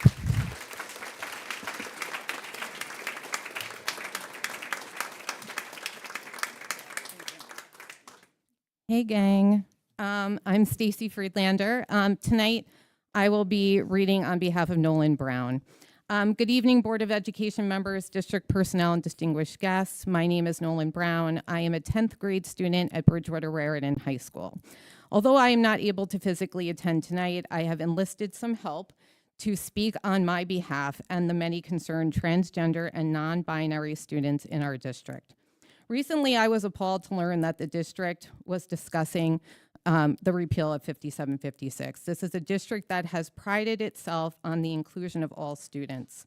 This policy provides so many necessary protections for its transgender and gender nonconforming students that I cannot possibly imagine how said students would even feel safe in their own school if it were abolished. Interestingly, one of two board members who supported the removal of this bill, Ms. Lee, made it very clear during her 2022 campaign that the safety of each student in this district was paramount importance. With this in mind, I found it very interesting that she would oppose this very policy that provides safety for transgender and non-binary students. Speaking of safety, it is vital to remember that our district, like every district in New Jersey, recognizes the legal practice of in loco parentis. Translated in Latin, that means in place of the parent. This means that during school hours, all teachers, counselors, administrators, or any other staff member is responsible for the safety of each student in the same way that a parent is when the student goes home. Hi, I'm Erica Taylor. I'm going to continue reading Nolan's letter for time. Allow me to explain why this is significant. Mrs. Lee, a Bridgewater resident since 2014, has several years of teaching experience in Bridgewater's very own Chinese school. As a teacher herself, I am certain that Mrs. Lee is aware of this policy. Under this policy, school staff members are trusted to keep students safe from any threat they may face during the school day, including harassment. As I am sure she knows, it is crucial for teachers to provide a safe environment for their students and to accept them regardless of their identity. However, this safe space is taken away when a student is unable to trust a staff member from their own school with a vital piece of their identity in fear of someone finding out without their consent, which could quite literally expose them to violence. In a case like that, a staff member who revealed a student's identity to someone without their consent would be failing at their own sworn duty under in loco parentis. Let us not forget that every student has the advantage of parents that not every student has the advantage of parents who are supportive of their identity. In fact, many teens would agree that someone finding out about your identity without your permission does way more harm than good. Now, while I may not be able to relate to the experience of transgender and non-binary students, my identity as an openly gay member of the LGBTQ plus community means that I know a whole lot about figuring out your identity, as well as the possibility of telling other people about it and when to do it. Now, regardless of how you feel about this issue, I'm sure that every single person in this room can agree that our children's health is of the utmost importance. With this in mind, allow me to paint a picture that may help some people understand the severity of a child's identity. You see, figuring out your identity is not exactly the easiest thing. Over the few years that it took me to become comfortable with mine, I struggled constantly with depression, anxiety, and suicidal ideation. Now, while some may feel that parents should be involved in this process so that they can help their children with the feelings I just mentioned, I would like to once again remind you that not every child is fortunate enough to have parents who support their identity and will have any empathy toward their situation. Good evening. My name is Alyssa Muller. I live in Martinsville, and I have 2 children in the school district, and I'm going to use my time to finish the words of Nolan Brown, our student representative. On the topic of empathy, I surveyed some of my transgender and non-binary peers when first learning that this meeting would occur. I received many responses from students that were extremely concerned at the gravity of this situation, but one response in particular stood out to me. To quote said response, "This policy allows for transgender people to be respected and supported. As a transgender person, I benefit from this policy every day when teachers and students acknowledge me for my true self. Having the ability to at least socially transition, being called my preferred name and pronouns, lets me feel safe in my environment and comfortable in my own skin. Without this policy, I would feel extremely hurt on a daily basis. There was a point in my life when I felt as if I could not transition out of fear for what other may think, say, or do to me. And that really negatively impacted my mental health, even to the point of suicidal ideation. Without a policy that allows for me to be treated as my true self in this school, I would not feel safe, and it would make it so much harder to learn. Without this policy, I'm sure that my depression and anxiety would also get so much worse. Not being accepted is one of the hardest challenges I've had to face as a transgender child, and I've only been able to get through it with the support system that I have now. Policy 5756 prevents discrimination and harassment. Revoking this policy would mean that I am no longer physically safe in my school, that it is acceptable behavior for someone to harass me simply for existing. Please, I'm begging, don't let this go through. So many kids could get hurt.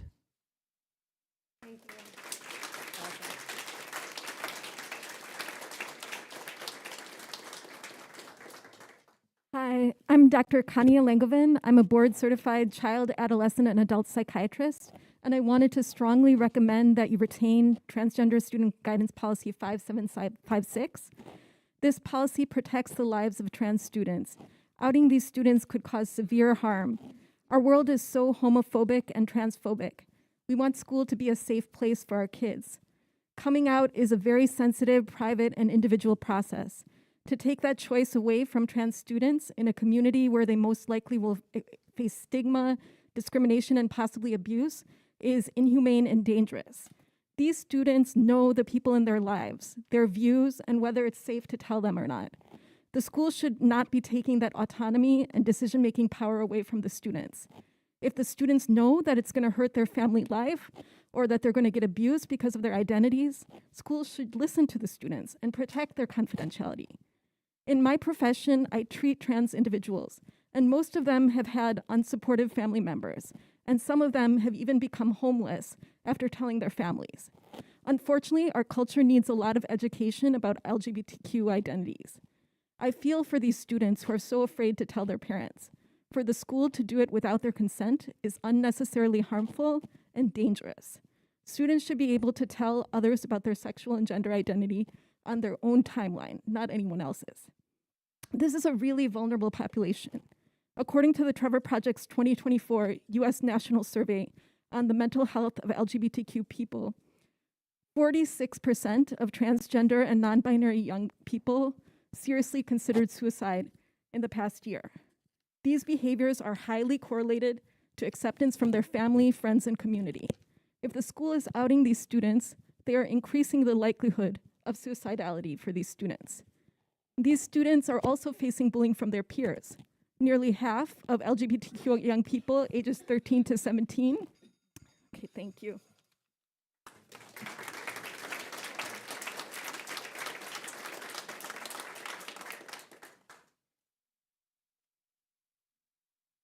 Hi, my name is Melissa Fernandez. I'm a Bridgewater resident with children. All my children are in the district.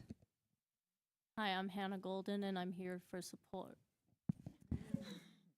I come before you today not to challenge the dignity or rights of transgender students because, let me be clear, they absolutely deserve respect, protection, and inclusion. Rather, I just want to express my deep concern about how the policy by 5756 is being implemented and whether it truly reflects the balance of rights, safety, and transparency that we as a community stand for each and every student in the district.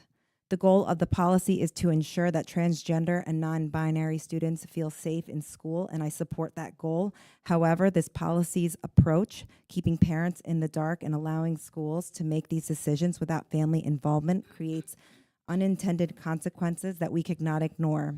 If we truly care about creating inclusivity and supportive environments, we should be working towards bringing families into the conversation, not shutting them out. And yes, I do clearly understand that this does not prevent kids from talking to their parents, but it does allow that type of conversation and relationship to happen, and that is not okay. The policy 5756 effectively sidelines parents by allowing schools to affirm a child's gender identity without parental consent or even notification. This raises serious concerns about the transparency, trust, and role of educators in making decisions that should rightfully involve families. Schools are meant to educate, not act as guardians or decision makers in a child's personal and emotional development. By cutting the parents out of the conversation, this policy weakens the critical support system that children need at home. Furthermore, the policy creates inconsistencies and potential legal conflicts. Parents are required to provide consent for basic activities, medical care, and even field trips. Yet this policy, they are deliberately excluded from the discussion about the child's gender identity, which can have profound psychological and social implications. How can we justify such a double standard? Thank you, Ms. Fernandez.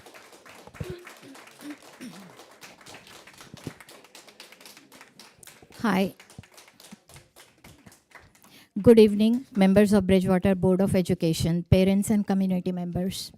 My name is Shilpa Kulkarni. I'm a Livingston mom and president co-founder of a local nonprofit, Shiv's Third Eye. Shiv's Third Eye works in the space of youth mental health and LGBTQ allyship.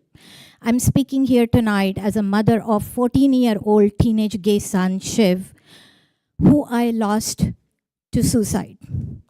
You have heard a number of appeals so far with all the statistics and suicidality and other factors being talked about. I am one of those statistics. My son is one of the statistics. I'm here to talk about in support of policy 5756 in your school district. I support that, and I would like to start with Shiv's story. My son Shiv was one of the most gifted in academics, talented in music, sports, and well-liked by his peers. All in all, a picture of poster child that most South Asian parents would love to have. So at the age of 14, when we got exposed to his internal struggle with sexuality and his mental health, we were confused, apprehensive, and ill-prepared. We gave him all the support outwardly we could during the time, but we simply didn't understand or appreciate the nuances of his reality. We were learning and learning fast, but we obviously were limited by our upbringing, what we were exposed to. We had given him help from various providers, psychologists, psychiatrists, different kind of therapists, 100 other alternative therapists. But in July of 2021, barely 8 to 9 months after he was outed accidentally, through his phone to us, we lost him. We suffered the most horrific, unimaginable painful loss, and our lives have changed forever. This is, in short, our story. Why am I telling this story to a room full of strangers? I'm sorry. I'm going to give this because please read this. This is really an important thing to read. Thank you.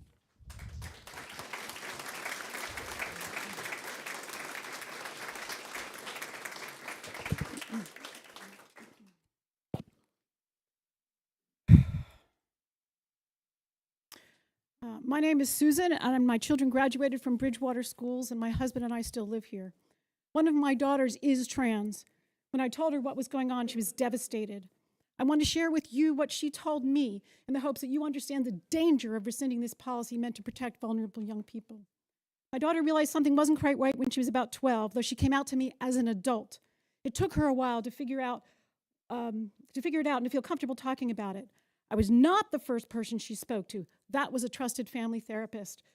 But she came out to me immediately after. She knew I would support and accept her. She was born a girl. We just didn't know it at first. The path ahead of her was less safe. She would be more likely to be discriminated against or be a victim of violent crime. Some people think it's their business what bathroom she uses and will enforce those opinions. My daughter tells me that, quote, coming out as queer, especially trans, is one of the most vulnerable times of one's life. And if you're in school, you already don't have a lot of control over what you do or where you go.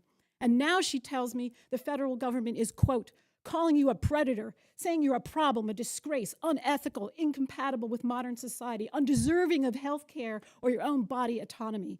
She tells me she is a rarity among her friends having a supportive family. With minimal exceptions, every trans person she knows has family that either don't support them, actively misgender them, have turned their backs on them, socially or financially, or have abused them. And these are adults who have autonomy. If you're a kid, parents can restrict your access to supportive friends, isolate you, prevent you from seeking helpful resources, punish you, and in some cases abuse you, kick you out of the house, or disown you. For trans students, school may be the only safe place where they can figure out who they are. Imagine how these young people will feel if you vote against those protections. You're sending a signal that it's okay to marginalize or harm kids who are just trying to be themselves and to learn in a safe environment. And don't tell me kids aren't aware of this. They have access to the internet. They're on TikTok. They talk to each other. They will remember if the people who were supposed to protect them acted for them or against them. Thank you for your time.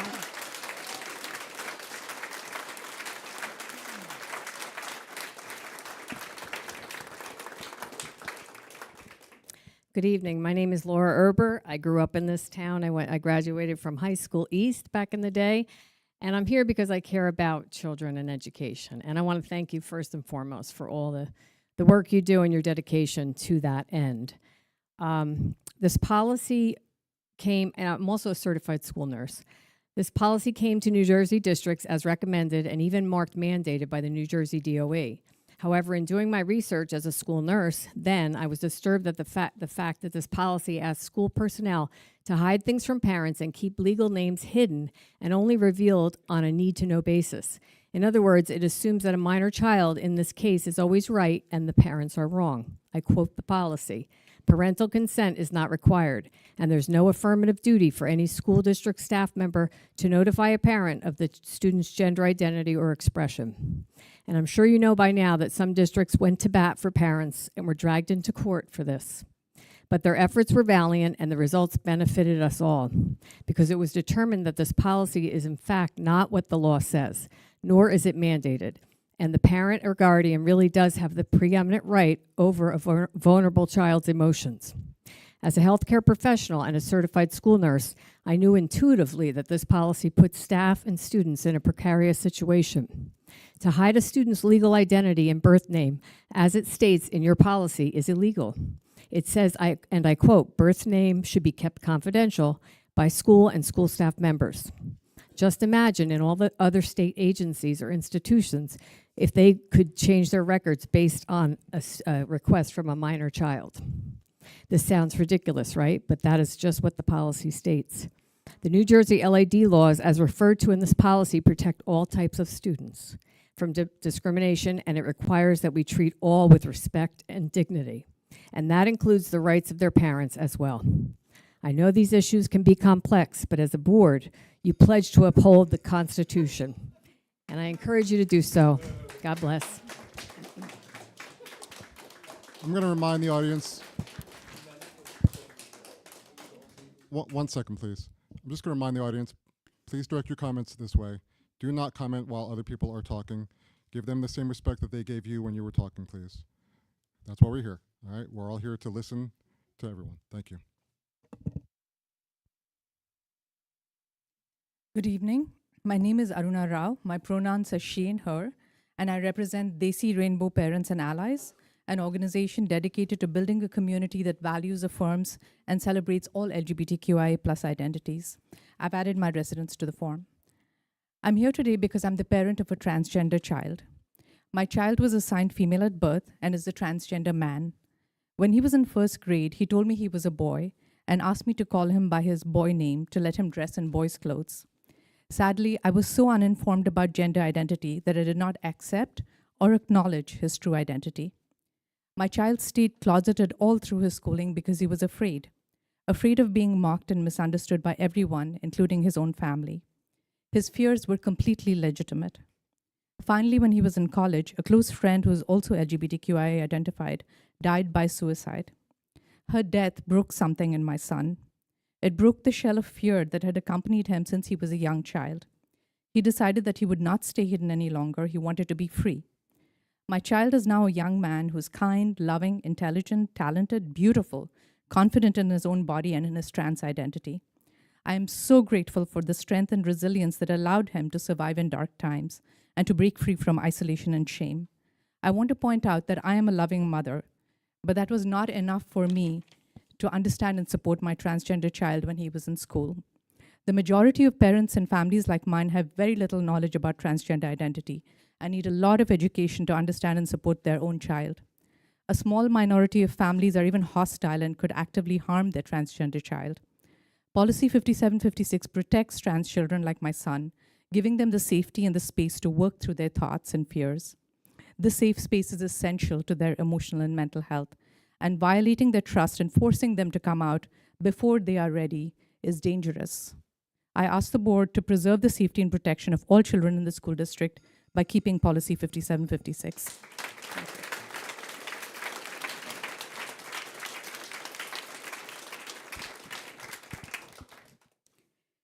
Good evening, esteemed members of the Board of Education.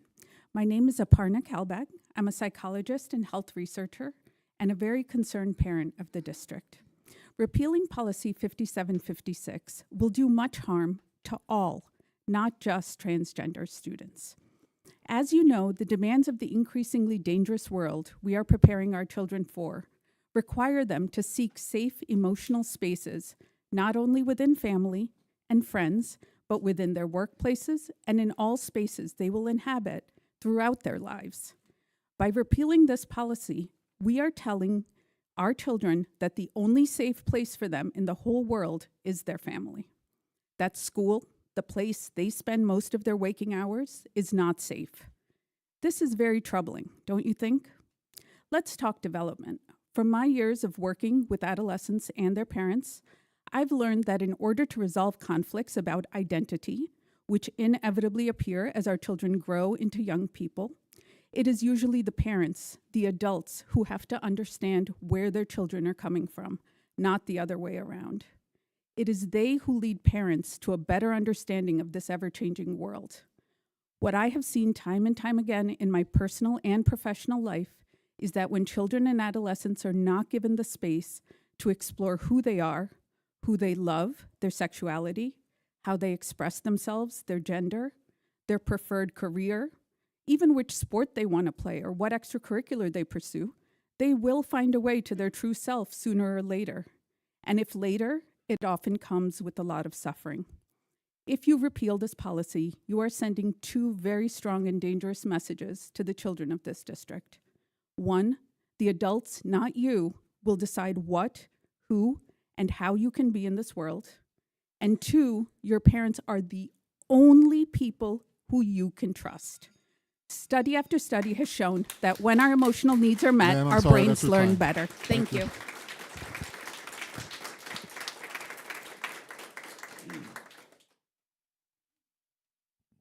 Good evening. My name is Brian. I've been a resident of the district since 1985, and I'm here to read a letter to you from a mom who could not be here tonight. My name is Laura Zhang Choi, and I'm a steering committee member Asian Pacific Islander Review parents of PFLAG NYC, a parent of a transgender young adult, a faith leader in the Presbyterian Church USA, a former school board member, a resident of Warren County. My children are Chinese Korean American students. I will not reiterate what so many advocates have already said about why children like mine deserve equal treatment as every other student. I find it my duty to speak up as an Asian American mom who supports her child's gender identity because our stories are still quite invisible in our communities. I've witnessed firsthand what happens to the mental health of children like mine when they do not receive the acceptance that they deserve from their families and their communities. For 2 years between 8th and 9th grades, there were many days that I worried that my child would not make it into adulthood. For families like mine, we also know a disproportionate number of families who have lost their children to suicide because they just did not have enough time for the adults in their world to get it together. No children deserve to die because their world is hostile to their existence because of who they inherently are. No child deserves to be excluded because the adults refuse to create spaces of safety and belonging for them. Even though you are elected by your community, your constituents are not the voters. Your constituents are the students who count on you to ensure that all students have the safest environment possible to pursue academic excellence. You are elected to be the voice of the student first and foremost, and to create a climate and culture where all students are free to pursue the best versions of themselves. Removing this policy will not accomplish that end. It will only make it unsafe for a protected class of students that you are obligated to protect. Please keep policy 5756.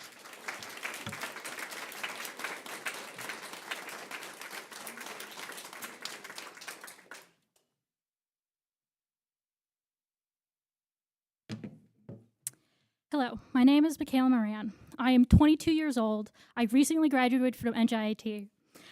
I went to Bridgewater Raritan School District my entire life.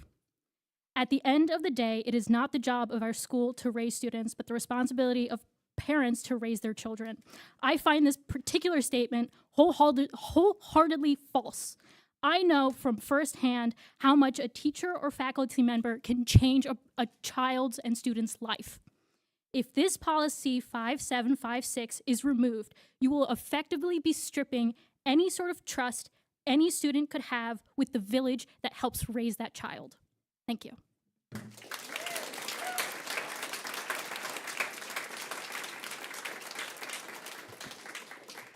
Hello, my name is Bridget Moran. I'm 18 years old and I'm a recent Bridgewater Raritan graduate. I've gone to this school district my entire life. I'm deeply connected to the transgender community. My partner and many friends have shared their experiences when going to school. I've been given permission to share one of their experiences. When they were in public school, they would talk to a teacher they trusted regularly about how they were not doing mentally well with their parents, how they could not change anything because their family was not a safe environment. The only place they were able to truly express themselves was the school and their teacher who accepted them for who they are. They told me that if they did not have that teacher to confide in and help them build a support system, they would not be here today. If policy 5756 is removed, you'll be taking that security from future and current students away.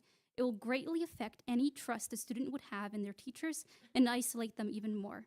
Thank you, and please consider how much power you hold over a child's future.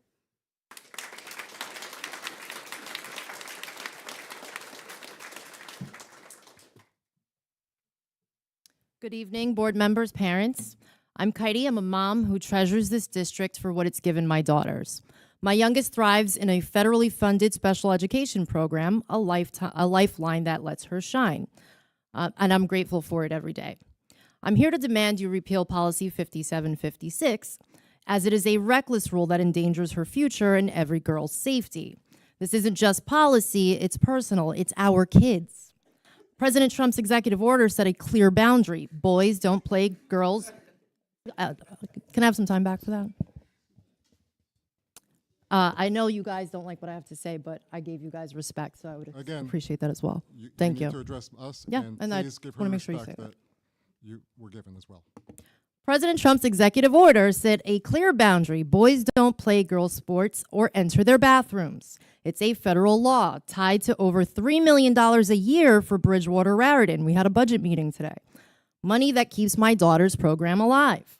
Special education isn't cheap, and for kids like her, it's not optional. Policy 5756 defies that order. If we lose these funds, what do we tell our kids? That is their education, that their education was sacrificed for a social experiment. We don't need this policy to fight discrimination. Laws like LAD already cover that. What we do need is to protect our daughters. And I'm going to skip this so that I lose time. Here in New Jersey, my friend's third grader quit cheer. Her team unraveling because they were uncomfortable spotting a boy in a skirt. Is this our daughter's future? Fear in the stalls, injuries on the field, their space is erased. When did girls stop mattering? Some of you frame this as progressive, a badge of honor in a liberal game. But it's not brave, it's spineless, dressed up as compassion. Ignoring biology isn't enlightened, it's delusional. Risking their privacy isn't generous, it's negligent. Gambling our funding isn't clever, it's reckless roulette with our kids' lives. Look around. Parents don't want ideology. We want safety, reason, and schools that work. Bridgewater Raritan has been our sanctuary. Keep this district grounded in common sense, not a causality of a fight that's already lost its way. Again, excuse me. Again, please respect the speakers when they're at the podium, just as they respected you. That's a hard act to follow. Sorry. My name is Shannon. I live in the district here with my two children. I did not plan on speaking tonight when I came, so I do not have anything prepared. But as I have listened to so many parents here share that, their top priority is the love and safety of their children, and all they care about is that our children are able to grow up happy and healthy. And I respect that so much. And so then it surprises me when those same parents turn around and say that they want this repealed. And I was thinking about that as I stood here in line, and I realized that there are so many parents who love their children so much that they cannot fathom that there are other families that are not safe places for their children. And that's all I ask of you that are thinking about the love of your children, and ask that you understand there are so many children who are not safe at home. And I know personally many kids who went to their schools for help in dangerous situations. I grew up in Florida, where, as I'm sure you know, laws like this have been trying to be passed for a very, very long time. And kids I know there that went to their school for help because they didn't know where else to go. And that school then told their parents that they were concerned for their safety in their own home from their own family members. And then those children were thrown out of their homes for ratting out the family members that were hurting them. And it's absolutely devastating that these sorts of rules and laws are spreading into areas of the country that I thought it was safe to live in and that I thought it was safe to raise my children in because it's the liberal North. But as was pointed out just before me, our president has made a lot of changes at the federal level that is now opening the door to allow smaller communities that once cared about all of their citizens to make those sorts of changes we've seen in the South.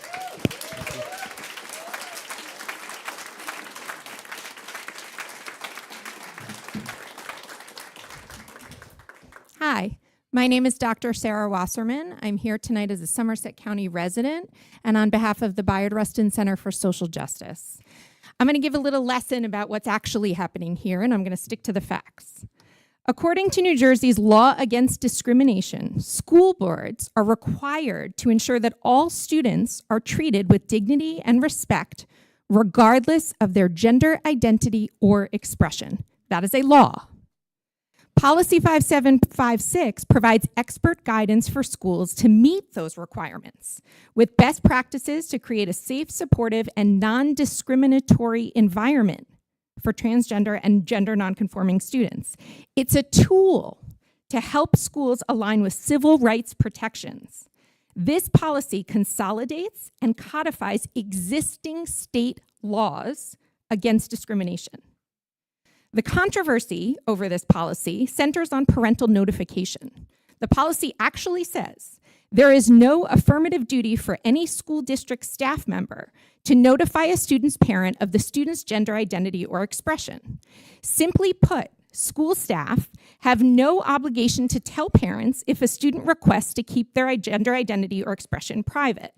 In practice, when faced with this extremely rare situation, transgender people represent 0.5% of the US population. School staff work with the student to facilitate a conversation with the parents or offer assistance to the family. Policy 5756 is not mandatory, but protecting students from discrimination based on gender identity or expression is state law. If a district repeals the policy, it must still implement measures ensuring transgender students' rights, including their access to facilities aligned with their gender identity. Removing Policy 5756 doesn't exempt districts from their legal duties. It only makes compliance more difficult. Thank you.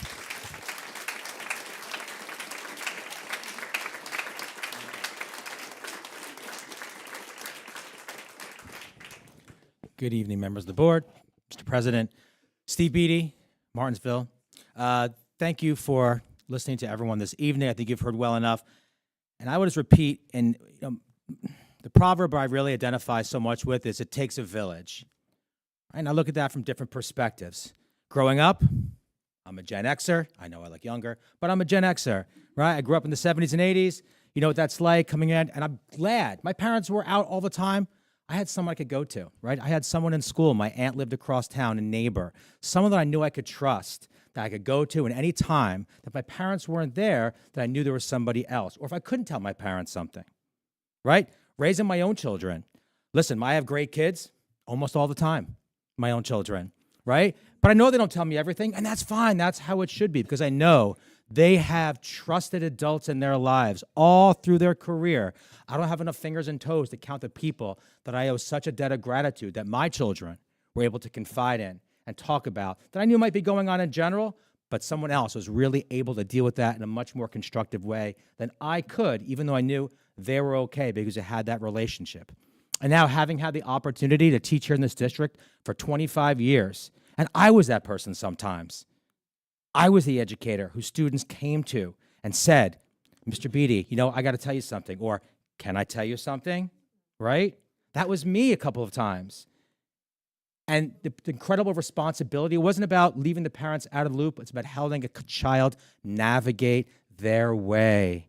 It is so hard to grow up today for so many reasons, and kids need every support they get. So please do the right thing. I will say this, we have open minds, let's all get inside. Thank you.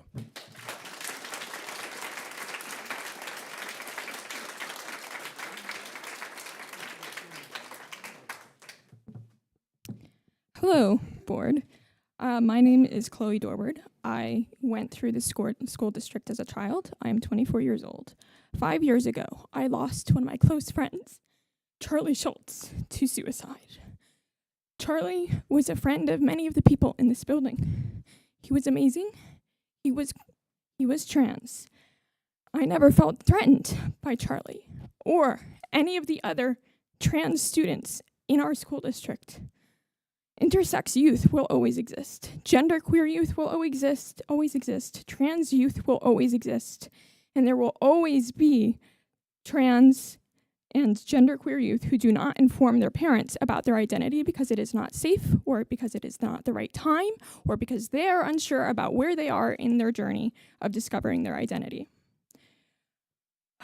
We do not require that teachers report on every single issue that might conflict with a parent's religious or political views. One much more lighthearted topic is dating. I had plenty of friends who had strict parents who were banned from dating, and yet they dated anyways. They hid that they had boyfriends and girlfriends from their parents. Do we demand that the school inform their parents about the relationship? Do we demand that they inform their parents about the race, religion, and gender of who they are dating, issues that my friend's parents most certainly did care about.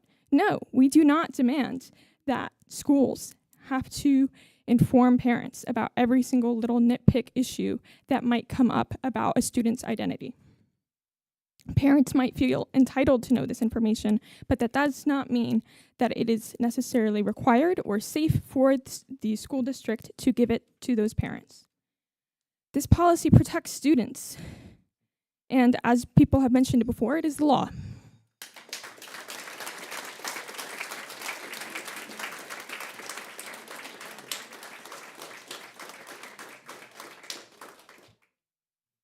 So the question of whether to repeal or keep this policy is not complicated. On one side, you are hearing people bring you scaremongering stories about bathrooms and false equivalencies between gender identity and school trips. On the other side, you're hearing statistics and heartbreaking stories about suicide and homelessness. This is not a hard decision. You have to keep this policy, even if you personally don't approve of people being trans or of people supporting people's gender identity. Because if you don't support this policy, if you don't keep it, you are saying you prefer dead students to ones who live a way that you don't approve of.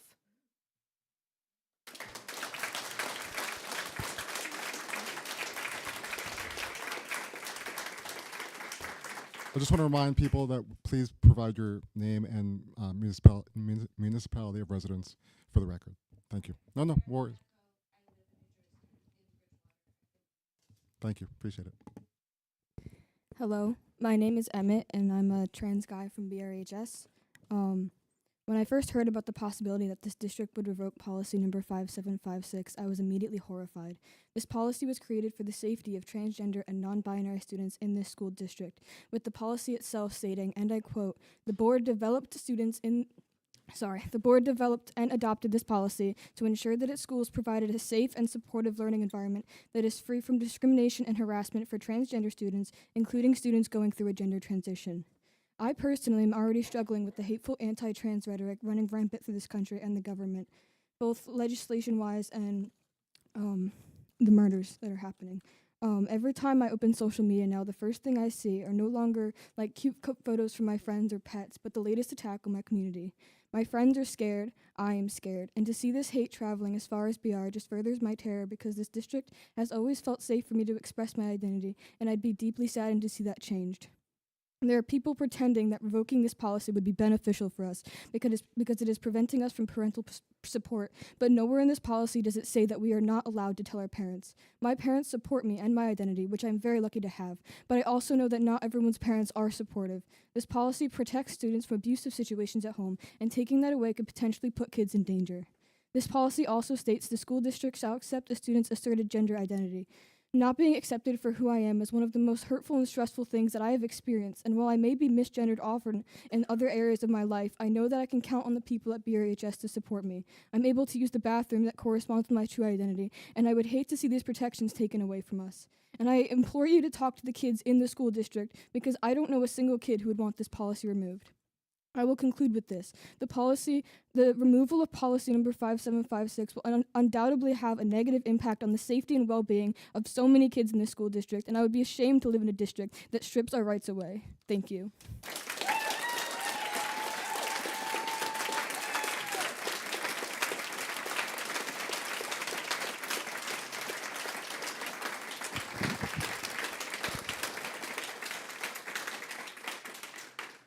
Good evening, Stefania Lockwood. I'm a resident of Hillsborough, but I have close connections to Bridgewater through childhood friends who are now raising their families here and through my connections through the Rutgers Marching Band.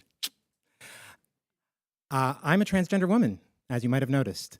I knew at 7 when I asked my dad why I wasn't a girl, and he explained to me about plumbing, if you know what I mean. At 12, I asked my mom why my breasts weren't developing. She explained to me that it's because I'm not a woman. Well, funnily enough, at 42, with doctor's help, here I am.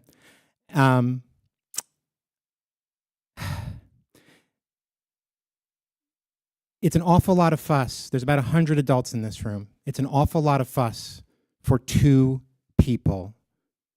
You realize that, right? You're making a fuss over 1%, in this case 2%, of people who have identified themselves as transgender. You're doing so, in my opinion, in violation of the school board code of ethics. I will make decisions in terms of the educational welfare of children and seek to develop and maintain schools that meet the individual needs of all children regardless of their ability, race, creed, sex, or social standing. I also would argue that certain voices on the board, from what I've seen, are not adhering to letter F. I will refuse to surrender my independent judgment to special interest or partisan political groups or to use the schools for personal gain or the gain of friends. I am honestly speechless at the amount of support that there is here. I thought I was going to have to come in here and be the trans woman who had to get up and make the whole big scene and whatever, and I didn't have to do that. All I have to do is be here and make you uncomfortable, and that's enough. That's enough. My sheer existence is enough to make some people in this room uncomfortable. I have just been called a man in a dress in as many words. Guess who it doesn't bother?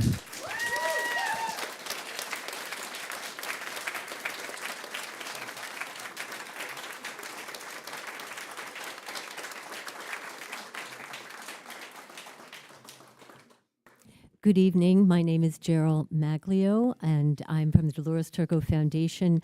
Our mission is to protect children from abuse and neglect. So we do not, and we believe everyone is created in the image and likeness of God. We do not discriminate against anyone for any reason. But I'm here to give you the research and the facts, and I'm leaving the national, most current research on the subject of transgender. The transgender experiment is being recognized nationally and internationally as the biggest child abuse scandal of our lifetime. Most states are passing laws that restrict these procedures on minors, and there are two bills, Protecting Children from Experimentation Act and End Taxpayer Funding of Gender Experimentation Act, that would prohibit transgender procedures on minors nationwide and prohibit funding of these procedures. The most current and accurate information is contained in what I will leave with you, the research. Scientific evidence shows that cross-sex medical treatments are harmful to children. The transition or suicide claim that parents must choose between a live trans son or a dead daughter, or vice versa, is false and not supported by scientific evidence. In fact, the most landmark case, which is a Swedish study, shows that followed transgender patients for 30 years after surgery, found that after sex reassignment surgery, the transgender patients were 19 times more likely to commit suicide than the rest of the population. 85 to 90% of children who experience gender dysphoria will resolve their gender identity confusion by the time they reach young adulthood, and social and cultural factors have a significant effect on whether a young person identifies as transgender. Transgender affirming care includes puberty blocking drugs, cross-sex hormones, and sex reassignment surgeries that are experimental and not approved by FDA.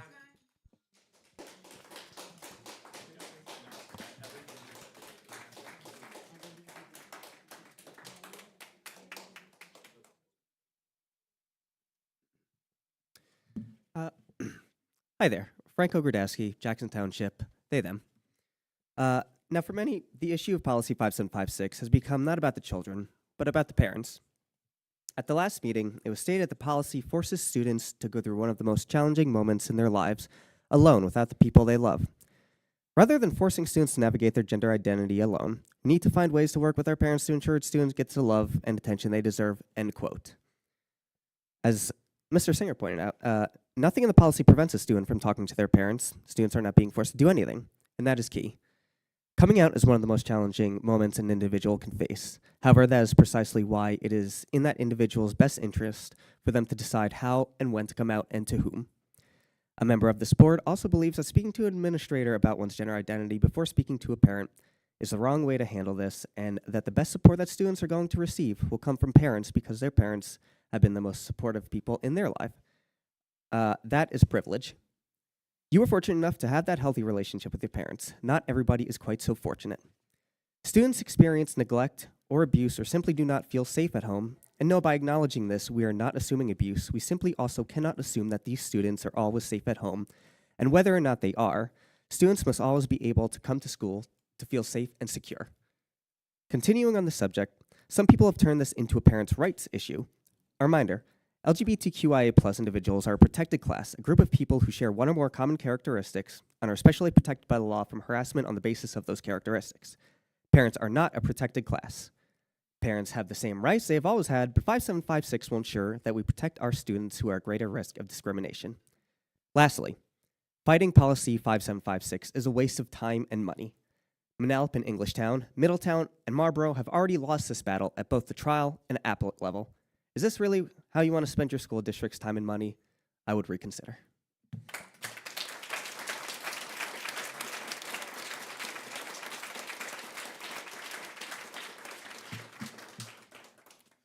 Chairman and members of the board, this is short. My name is Natalia Benson. I'm a 25-year resident of the Bridgewater Township, and I'm a transgender graduate of the Bridgewater-Raritan Regional School District. I went to Crim, to Hillside, to the middle school, and to the high school. Policy 5765, apologies, is a necessary protection for LGBT children within this district. An attempt to repeal this policy is an attempt not only to allow bullying, harassment, and abuse to come to students, but to make this abuse policy. Students are sentient beings, as I'm sure you all know. Just like you, they have complex thoughts, they have emotions, they have hopes and dreams, they have pains, and they have miseries. If you want the policy revoked, then all you want is harm for students on the district. They need to come out when they are ready. It is not your choice, it will never be your choice, and it never has been your choice. If you want otherwise, you want the blood of students on your hands, and that is a blood that will never wash away.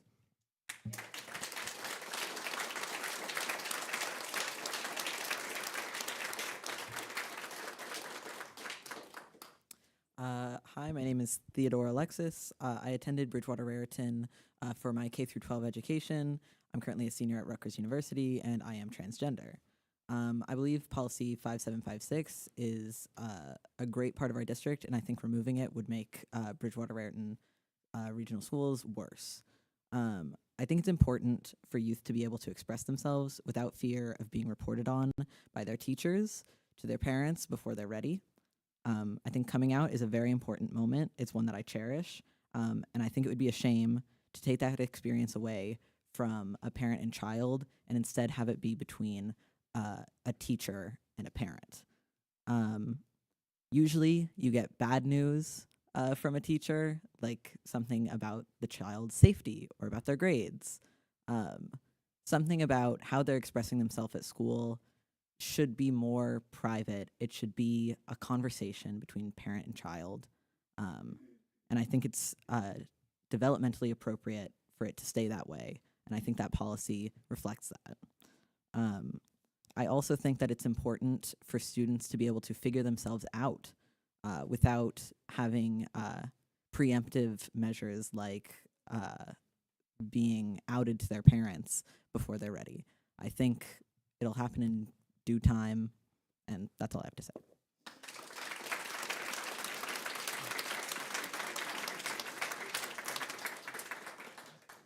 Hello, my name is Darcy Alexis, and I'm a Bridgewater resident for 22 years. I don't really have anything prepared, but I just wanted to make a couple of comments. One, it seems like this is a waste of time and a waste of money for this policy to be questioned. It seems like it's a great policy for the school, helps the teachers, and it certainly helps students. So it's about the students, and I think that the parents who seem to be wanting to change the policy are just interested in more control. And I just wanted to point out that high control environments, either in families or in institutions, are dangerous for kids, makes them more susceptible to abuse and suicide.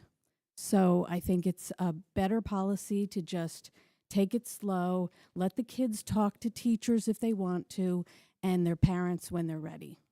Thank you.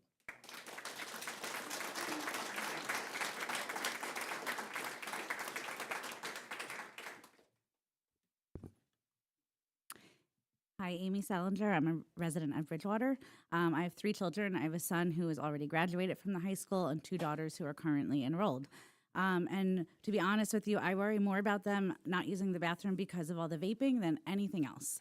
I've told all of my children that they can come to us with anything. We're open. We support whatever sexuality they choose. All of that, and we've told them their friends are welcome in our house no matter what. All of that being said, if they didn't feel they wanted to come to me or my husband with something, I hope beyond all hope that they had another trusted adult that they could go to, and that's what this policy allows them to do. As an educator in another town, I had the opportunity to attend a 2-day seminar on transgender people. It was informative. I've shared what I learned from that session with my colleagues, friends, family, anyone who will listen. It was very informative, very factual. It's not what most people think it is. I've also had transgender students. I've had some where the parents were supportive, they knew everything was great. I've had some where we weren't sure if the family knew. We worked with this student. The school counselor talked to this student, and we figured it out, and we had a positive outcome with the family. I've never been faced with this situation, thankfully, yet, where a student's been fearful to talk about their gender identity with family, but I did have to call DCP&P one day because a student was so afraid to go home because of a grade. So I can't imagine a student being so fearful to go home because of their gender identity.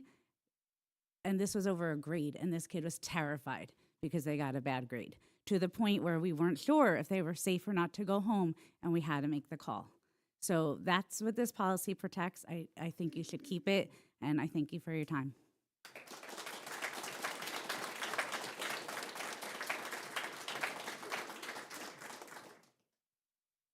Good evening. My name is Adrienne Foschel. I'm a Bridgewater resident, and I have 2 children attending our schools. I graduated from the East Building long ago, and I am now back raising my kids. My expectation is for our district to maintain Policy 5756. It is imperative that our public school protects each student and fosters an environment in which they feel safe. Look around this room and recognize that people will become who they are meant to be. And BRRSD should maintain 5756 to ensure that the kids in our district become confident, wonderful, creative, educated adults the way that they want to be. Thank you.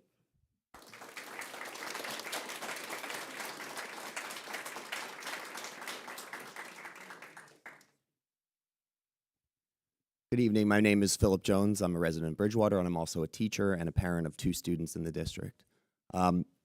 Mainly, I'm here tonight to avoid having to put my kids to bed. But on a serious note, this is going to sound like it's out of left field, but I wanted to say congratulations to the Bridgewater High School wrestling program and the amazing season they had. My son, who just started wrestling the year before last, had the ability to go witness them at the States. I saw Mr. Singer there. I saw Mr. Beers there. Thank you very much for supporting the team and everything. And he was inspired, and Mr. Walker as well. And he was so inspired by seeing these athletes, and it really instilled a passion in wrestling for him, so that he's going to carry that with him a long way. So hopefully I get to see him at the high school at some point as well. I'm also going to talk about 5756, though. I am in support of the policy. I do not believe it should be repealed. It's just common sense. And it's also the guidance from the state, which this board's responsibility is to follow the law, implement guidance from the state, and to not go rogue because of a couple board members. And I will say, I think that the fact that it's a transgender policy is simply just low-hanging fruit in this current political climate. And I think it's really about political grandstanding and a hope for some members on this board, maybe an audition for their next role or their next position. And I think it's disgusting. I said this when I was running for board this fall, that that's exactly what would happen, and here it is. And I really appreciate all the 6 board members who had the guts to stand up to that and point it out as being wrong. So have a great night. Thank you.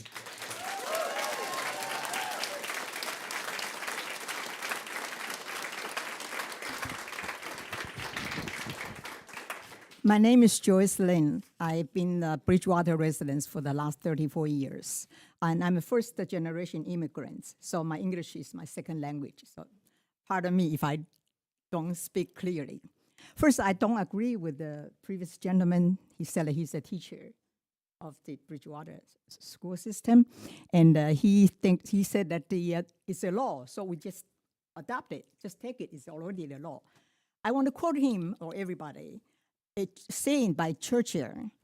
He said, how few men are strong enough to stand against the prevailing current of opinion. Okay. Before I go into this policy, okay, I want to quote something. Okay, a recent report by the Organization of Economic Cooperation and Development, which is OECD, published on a university website, highlights the stark reality of this country facing. Okay, let me read part of it. The United States has been grappling with an economic crisis for many years. Many countries now outperform the United States in high school mathematics, exposing a significant achievement gap. Even more alarming, American millennials rank last in mathematics and problem-solving skills compared to their global peers. This crisis threatens our nation's economic strength and undermine the future competitiveness of American workers, your children, your grandchildren, or our children. The fate of this nation is based on our generation. Okay, so just want to quote you that. And first I want to say, the kids' mental problem is not necessarily because they are transgender. Transgender issue is created by adults. Okay, maybe. Okay, and then the reason the reason I want to say that. Ma'am, I'm sorry, that's your time. Oh yeah, it's exaggerated. It's exaggerated. Ma'am. Okay, by some All right. by some very politician try to control it. Okay, by certainly. Ma'am. And I tell you, All right. I feel I'm gonna call for a recess. I'm gonna call for a 5-minute recess. And I feel the parents' pain.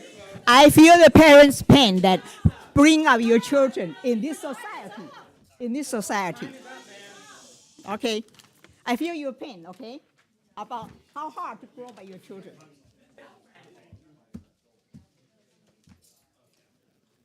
We're going to take a 5-minute recess.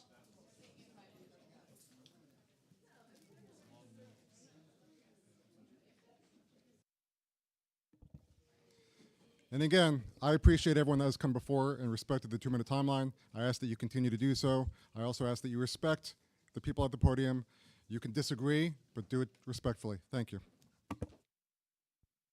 Okay, ready? My name is Loretta Grace. I have a non-binary child who lives here in this district. I also have a trans child, and as well as a special needs child. And when my child, my oldest, revealed themselves to, first it was non-binary, genderqueer, and now I believe it's aromantic and asexual. We've gone through a lot of labels. They knew I was a safe person to come out to because I've always been an ally, even before I knew what all these words meant.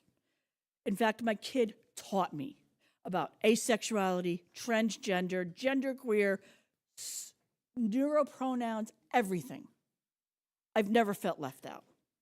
They socially transitioned before they told me. And as many of these people have told you, it is a matter of life and death for some of these kids. My own child, who is thriving now at Rutgers University studying history, was hospitalized for suicidal ideation because of the gender dysphoria that they felt. Imagine fighting your own brain every single waking moment of your life. That's what it was like for my kid. One thing that COVID taught all your teachers is that some kids do not have stable home lives. You got a glimpse of that during COVID. Now, imagine that hundredfold. And that's what it's like for a lot of kids to come out to reveal who they are to their parents. My kids know they can bring home anybody as long as they're good people. Some can't bring anybody home at all. Thank you, ma'am.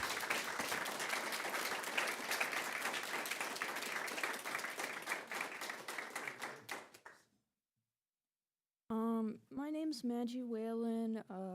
I was with the Bridgewater District for most of my life until I switched into therapeutic school in high school.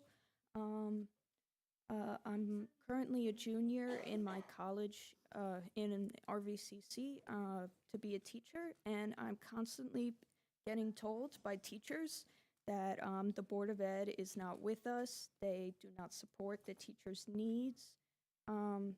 There's a lot of negative teaching stories, and we're constantly being told to prepare ourselves and stuff. Also, I am non-binary. I could tell you a big story, but I don't really want to do that. I did get gender-neutral bathrooms in Bridgewater Raritan High School, and for anyone who's like, I'm uncomfortable with them changing in here, you know, maybe they could change in gender-neutral locker rooms or something. That's all.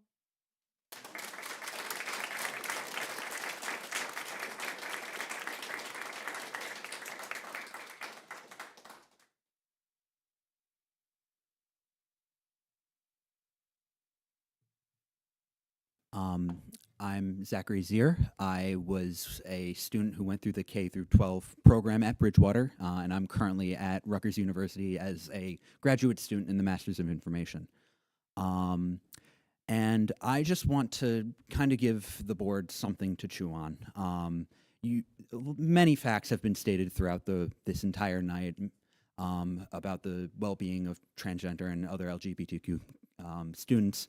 And I just want to let you know that this is going to be, if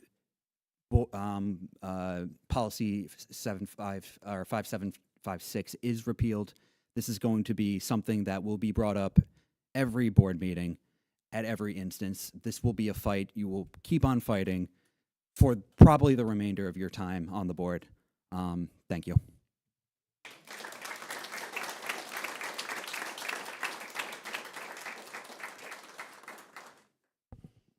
Hello, good evening. My name is the Reverend Rosemarie Newberry. I live in Red Bank, New Jersey, but I'm here representing the New Jersey Unitarian Universalist Faith Action Network, statewide organization of all our congregations in New Jersey, and I'm also a member of SWEEP New Jersey. I stand here in solidarity with all trans youth. Policy 5756 has been in place for many years, giving all New Jersey educators and school staff guidance when needed. They have been trained on this policy, and they have provided a safe place for the trans youth to learn. That could soon be, and could soon be changed after the vote.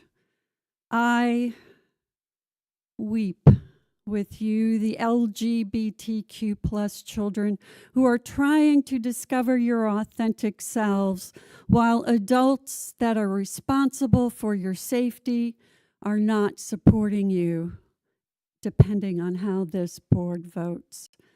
The repeal of Policy 5756 will be hard on you, and I pray for you and with you. As a Unitarian Universalist minister, I believe that all public institutions need to hear the voices of love from people of faith. My faith calls me to speak in public to protect the inherent worth and dignity of all people, all bodies, all genders. All are sacred and holy. God, gender is complicated, and it's much more than just an XX or XY pair of chromosomes. It is not a binary.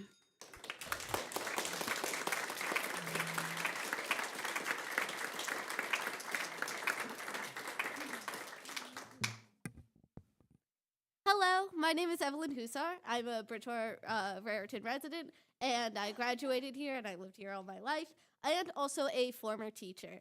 During my second year teaching, one of my students came out to me as trans and to the school and their parents. None of my students, my 66 students, ever told me they were uncomfortable with it, and I pride myself on having a safe classroom for all. And none of the parents contacted me telling me that their students were uncomfortable with this trans student. However, they did not have the support of their parents, and because of this, they stopped caring about school. When I showed them that I supported them and I wasn't going to continue to out them to their parents via communication, they started to feel safe enough to participate in schoolwork again and felt like when they came to school, that's where they could be themselves. But let's talk worst case scenario. In my first year teaching, one of the 11-year-olds took their own life. They did not have a loving family, and they did try to open up to the school, and the school did not have their back. I didn't learn this till later. Please don't make this same mistake that my school did. Thank you.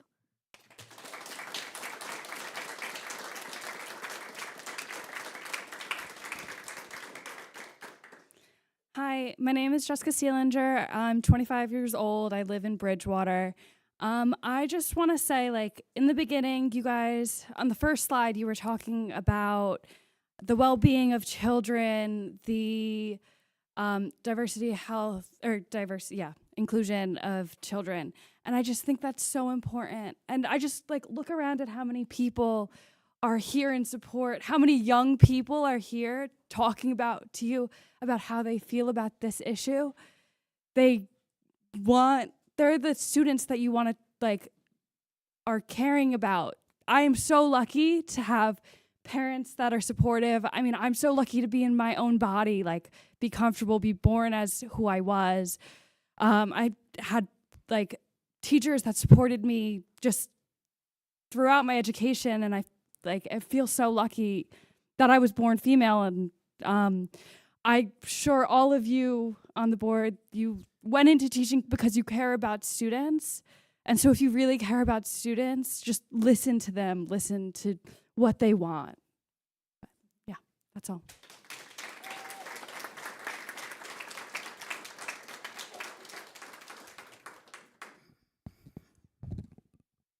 Hi, I'm Sean Bensley. I'm a resident of Hillsborough, and I have over 30-some years of experience as a mental health professional working with children and adolescents. My latest job from which I retired was as a school counselor in Old Bridge Public Schools. I came here tonight thinking that I was going to read a letter from somebody who couldn't be here, but I decided instead to kind of just comment on things that I'm thinking of right now. As a mental health professional, I agree with the people that have pointed out that not all kids come from safe homes, unfortunately. And if you spend a couple hours with me, I could tell you stories that would break your heart. That's unfortunate. And kids shouldn't be subjected to telling people that they don't trust about themselves if they're not ready. I grew up in the 60s and 70s. I know I look much younger, like the guy before said, as a lesbian. And I didn't come out until I was older, because at that time, it wasn't very safe. I look around at these young people here and their parents who have experienced all the things they have in their lives and who have the courage to come up here, and I don't think anything I could tell you would be more important than that. And more important than the fact that they can come here and feel safe enough to talk about it. I hope that you don't repeal this policy, because children know who they are. Look at these young people who have bravely come here and shared their lives with you. They know who they can trust. They know who they are. Allow them to come out however they are in their own time, not be forced to.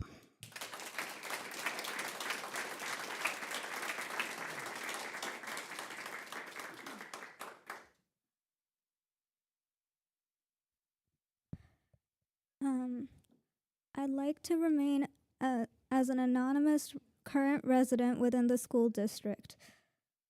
However, I will tell you this about myself. I am an alumna of Bridgewater Raritan High School, has taken part in the honor of performing at Carnegie Hall, and later in years performing for a sitting president of the United States, and has worked as data entry personnel for Janssen's coronavirus vaccine trials. And during the entire time, I still have to keep my non-binary and demi-pan identity private from my parents for years. When I was growing up, I already had a razor-sharp lens on everything I was doing or not doing. I was constantly told by my parents to get in lane and don't go against the flow, getting critiqued constantly for how I looked and act.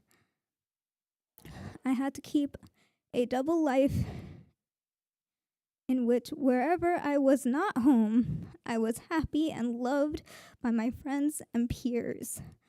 Those in 4-H, my school, and those in after-school programs all were accepting of me. And even though I didn't have the words to describe that aspect of me at the time, if I had the words to describe myself back then, I know I'm cautious enough not to tell anyone unless it's a need-to-know basis. But not every person is overly cautious as I am.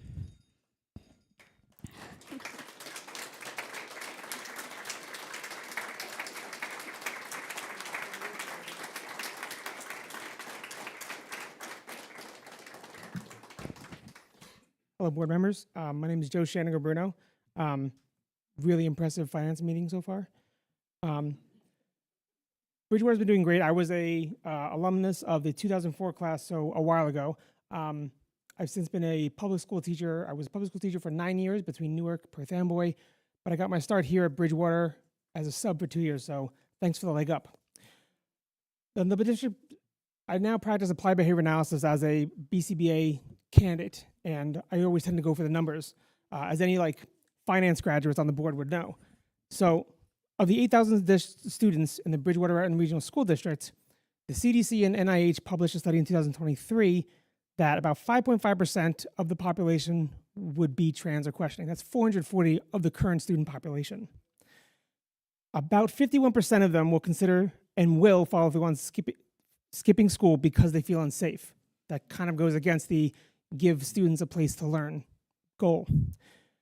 40% of those students will be bullied at school. That's 146. It's a lot more confidential HIB reports that you guys have to review every month. Approximately 26% of transgender and questioning students will attempt suicide in the past year compared with 5% of their cisgender classmates. 114 Bridgewater Raritan Regional School District students will consider that in already a safe place. I think it's incumbent upon the board in pursuing with their goals of get kids what they need and to create an optimal learning environment to maintain the policy that's currently in place. Thank you.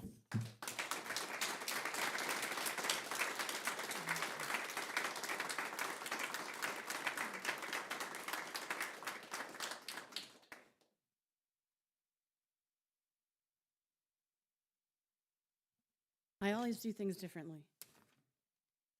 Those are, I believe you don't make a decision for a population without being educated.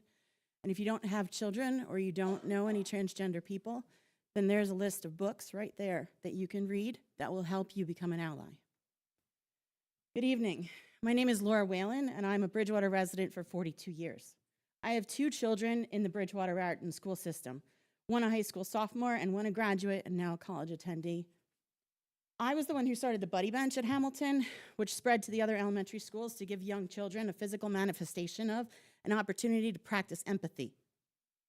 I was also a leader of the grassroots organization Preserve Bridgewater, who led the successful fight against the creation of the monstrosity on Route 202-206 that included 400 apartments, a hotel, a grocery store, restaurant, and more. I am also the parent who worked with my child and Dr. Greenberg to obtain gender-neutral bathrooms in the high school. I was even approached by a town council member to lead the Bridgewater Diversity Group after the incident at the mall, when I replied that I would love to, and I will definitely include LGBTQ people. I was never contacted again. So I know the climate in Bridgewater. I have a child who attempted suicide over 10 times. I personally pulled rope and cable off of their neck. And they did this because they were bullied and sexually assaulted by their peers in the Bridgewater Raritan School District. I am lucky, though. I am so lucky. I'm lucky to have the resources to help my child. I'm lucky to have talked with dozens of mental health experts, professionals, doctors, therapists, and researchers. I'm lucky because this journey has allowed us to find families like us at the Pride Center in New Jersey. I'm lucky because I was able to talk with so many of the kids who attended the youth gatherings, and I was able to give them hugs when their own parents would never again. I was able to listen to their stories. I was able to attend the Gay Straight Alliance and Trans Youth Forums. I was able to meet Carol Watchler, who wrote 5756. Thank you, Laura.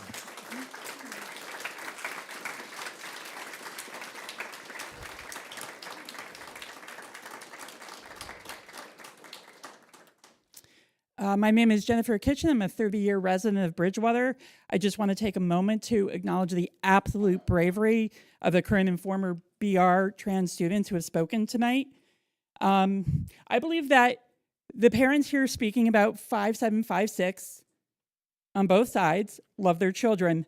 I understand that the parents speaking in opposition to this policy find it unthinkable that there is something important about their child that they don't know. I ask you to consider something else unthinkable, that there are parents who hate the idea of their child being trans more than they love their child, that there are parents who would rather deny they have a child than have a trans child. Also unthinkable, right? We have heard too many heartbreaking stories tonight not to know that that is true. So I ask you to support this policy to save those children so we never have to hear one of those heartbreaking stories again. Thank you.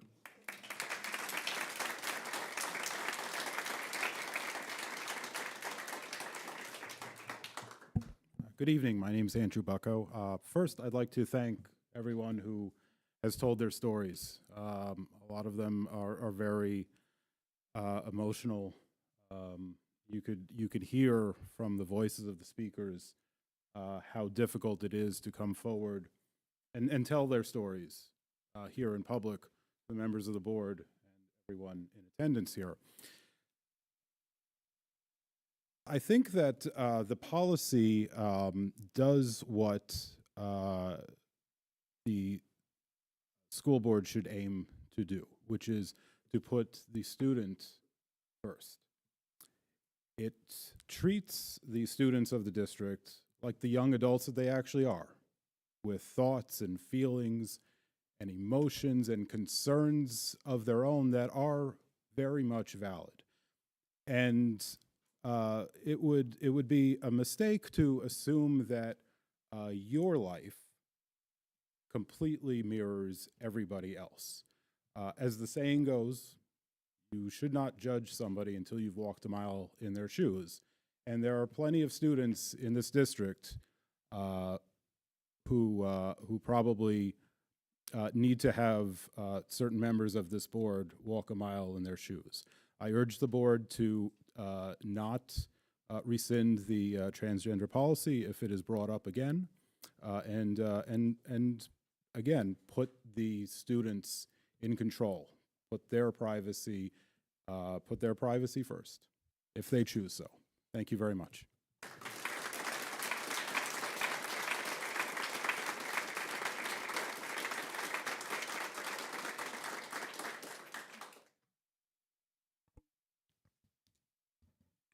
Are there any other persons that have yet to speak that want to speak? Seeing none, I'm going to close that portion of public comment. I want to thank you all for your adherence to the time limit that was put into place and for sharing your thoughts with us on all issues. If you were cut off, I apologize, and I ask you again, feel free to email your thoughts to the board. Your emails are read and they are appreciated. We're now going to move on to the remainder of our agenda. Item number 11, the approval of minutes, is up first. So moved. Second. There is a change to the minutes, however, in the new business portion, correct? Yes, new business. The vote To repeal to policy. repeal 5756 is listed as approved. Approved, but it should be changed to not approved. Correct. So I need a motion to revise, to approve the minutes as revised. Second. Yes. So moved. So moved, sorry. I need the motion first. I, Jen's motion. so moved. Second. Great. Are there any other changes to the minutes that need to be made? Seeing none. Mr. Lumsky, could you please call the roll? Mr. Lee, Yes. Ms. Asuna, Yes. Mr. Joshi, Yes. Ms. Lochran, Yes. Ms. Lee, Yes. Mr. Pepe, Yes. Mr. Walker, Yes. Ms. Kalistri, Yes. Mr. Singer. Yes, the motion is approved. The motion passes. We're up to Personnel 2519. For which, Second. are there any questions about the personnel addendum? Seeing none. Mr. Lumsky, please call the roll. Mr. Lee, Yes. Ms. Asuna, Yes. Mr. Joshi, Yes. Ms. Lochran, Yes. Ms. Lee, Yes. Mr. Pepe, Yes. Mr. Walker, Yes. Ms. Kalistri, Yes. Mr. Singer. Yes, the motion passes. We're now up to Curriculum 2553 through Curriculum 2555. Second. Any questions, comments? Seeing none, Mr. Lumsky, could you please call the roll? Mr. Lee, Yes. Ms. Asuna, Yes. Mr. Joshi, Yes. Ms. Lochran, Yes. Ms. Lee, Yes. Mr. Pepe, Yes. Mr. Walker, Recuse on 2553, yes on the others. Ms. Kalistri, Yes. Mr. Singer. Yes, the motion passes. We're up to Business 25-119 through Business 25-127. So moved. Second. I'll do that at the end. Are there any questions or comments about any of these business items? Is that you're saying that you have a comment? Ms. Yes. Lee, go ahead. I would like to make a comment about business item 25-124, the tentative budget. I appreciate the effort that the administration put together in presenting us the tentative budget. I intend to abstain on this vote for reasons I think that there's critical piece of information that is the moving part. I would like to not vote at this moment yet.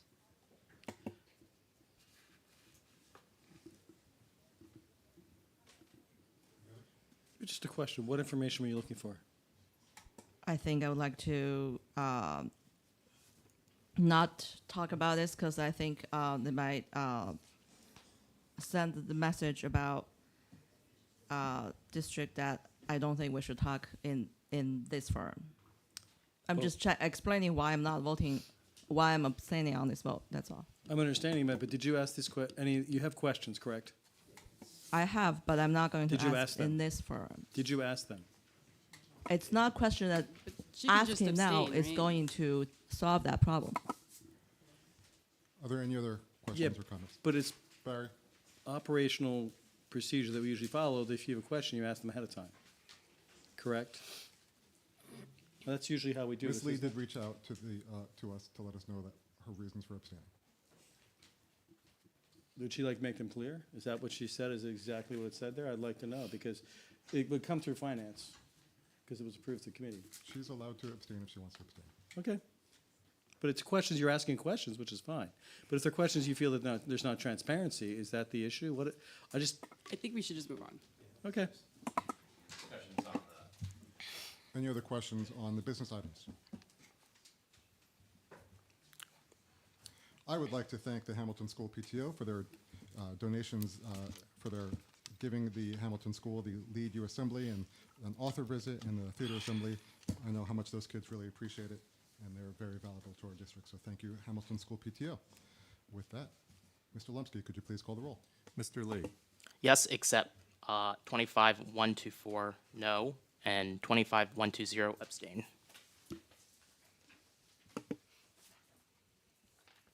Ms. Hasuna, Yes. Mr. Joshi, Yes. Ms. Lochran, Yes. Ms. Lee, Abstain on 25-124, yes to the rest. Mr. Pepe, Yes. Mr. Walker, Yes. Ms. Calistri, Yes. Mr. Singer.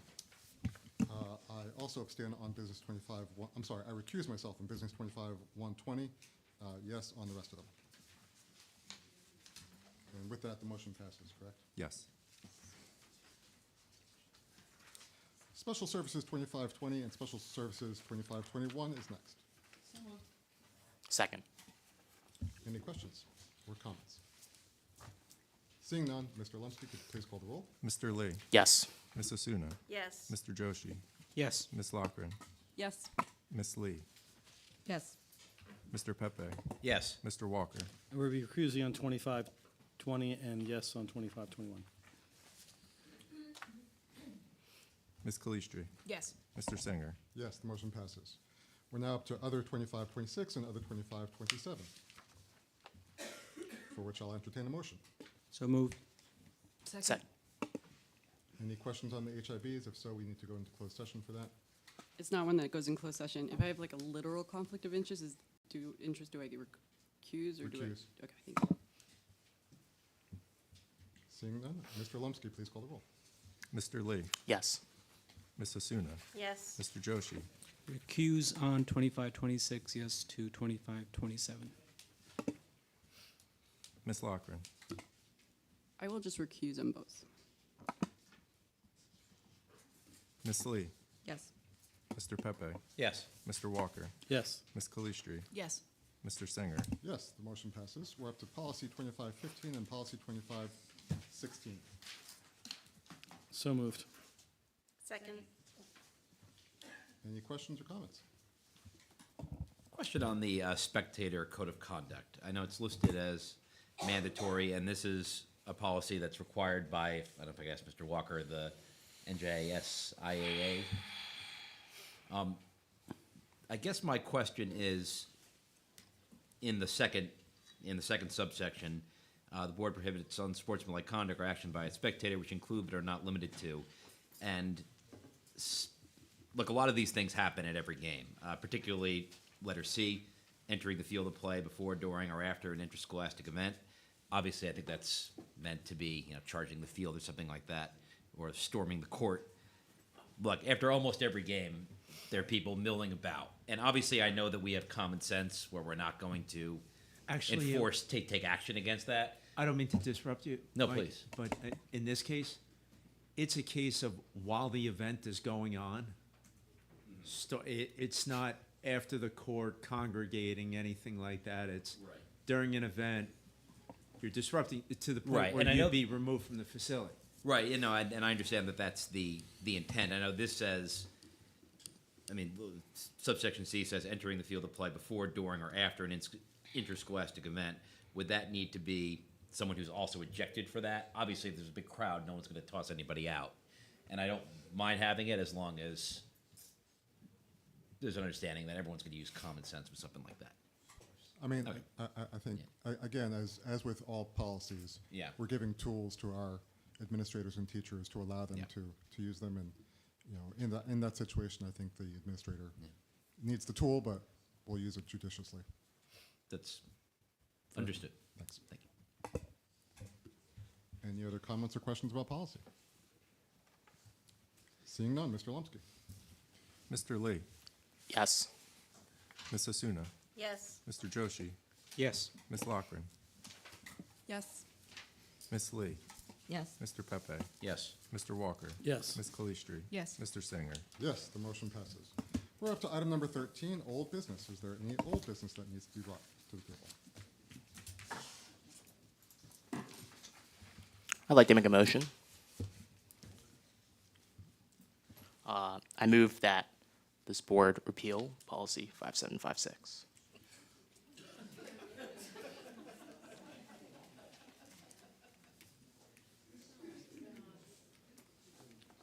Is there a second?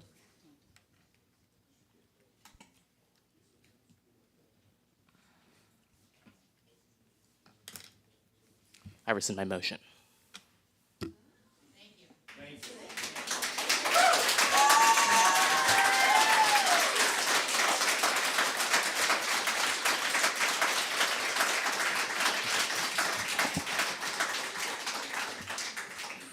Is there any other old business? Yes, I have to mention something related to the policy for electronic surveillance in buildings on school grounds. There was some discussion at the last board meeting, and I have to say it, and I want to offer clarification for the entire community, because I do believe some statements were made that were reckless. The comments made when it came up for review was that there's arbitrary language, leads to arbitrary police enforcement. It may lead to outcomes that may endanger our students. This policy will prevent law enforcement from being able to access systems when an emergency situation is developing but not currently happening. And the thought was that the community has a reason to be concerned that this policy may be used to potentially limit the vital role that police play in keeping our entire community safe, especially our students and children. So I just have to state for the record, it couldn't be farther from the truth. For this critical fact, which I mentioned several times. The police are the ones who determine what the emergency situation is. When it comes to video surveillance of our schools, we have a memorandum of understanding with the local police. They have a login to our camera systems where, God willing, it never happens, but if there is a dangerous situation, they have a login and can access the cameras anywhere in the district. And they're governed by certain protocols. Nobody's calling me in the heat of something going on, asking for a login and password to access our systems. They have it.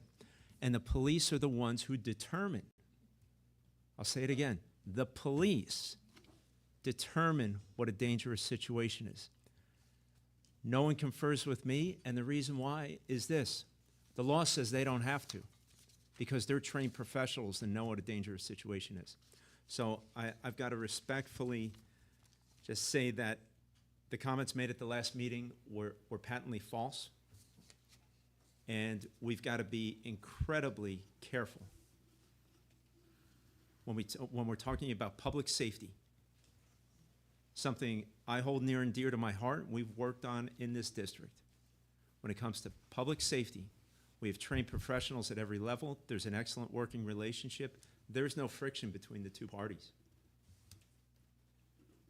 And I just have to clarify for the public and for this board that unfortunately that synopsis was patently false. Can I just say something very briefly? I want to say thank you, Mr. Superintendent, for those remarks. I do appreciate the clarification. Is there any new business? Oh, I'm sorry. I asked twice. Okay, go ahead. You're not on. Okay. All right. Gay students matter, and lesbian students matter, non-binary students matter, non-conforming girls, boys, and transgender students matter, and so do parents. And at our last meeting, Ms. Lee made a motion to send the policy to committee. And at one point, Ms. Jones, you asked, well, what do you want us to do? There was never a response to that until much later in our meeting, in which Ms. Lee also said again that she would hope that the academic committee would review the policy, including alternative policies, And one of them that she named was the NJSBA sample discretionary policy titled Gender Identity and Expression. There are several reasons why I think this policy is more inclusive. It addresses many of the concerns that people have brought to this board, that board members have discussed, without taking away anything, without outing anybody. And I think it would be a disservice to not review this policy and consider it in place of the current one that we have. I gotta tell you, this is a lot of pressure, so I didn't really have a fully formed speech here. There are several factors that I think is worth noting. First, it addresses the concerns from both supporters and critics of the transgender policy by allowing case-by-case accommodations, engaging parents when appropriate, and ensuring privacy protections for all students. Its title and language are more inclusive, ensuring that gender nonconforming and non-transgender students are also considered. It prevents potential conflicts by offering privacy accommodations to any student who feels uncomfortable.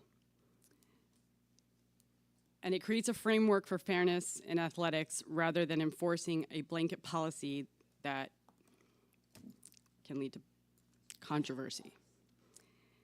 In contrast, while our current policy is strong in its commitment to protecting transgender students, it lacks the flexibility and inclusive language needed to ensure that all students and parents feel heard and respected.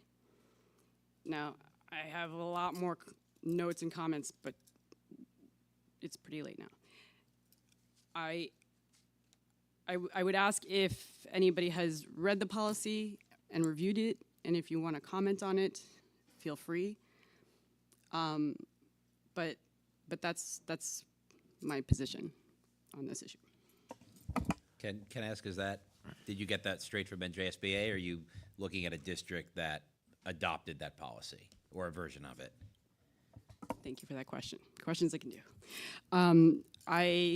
Actually, it was sent to me by another board member who got it off of the NJSBA site.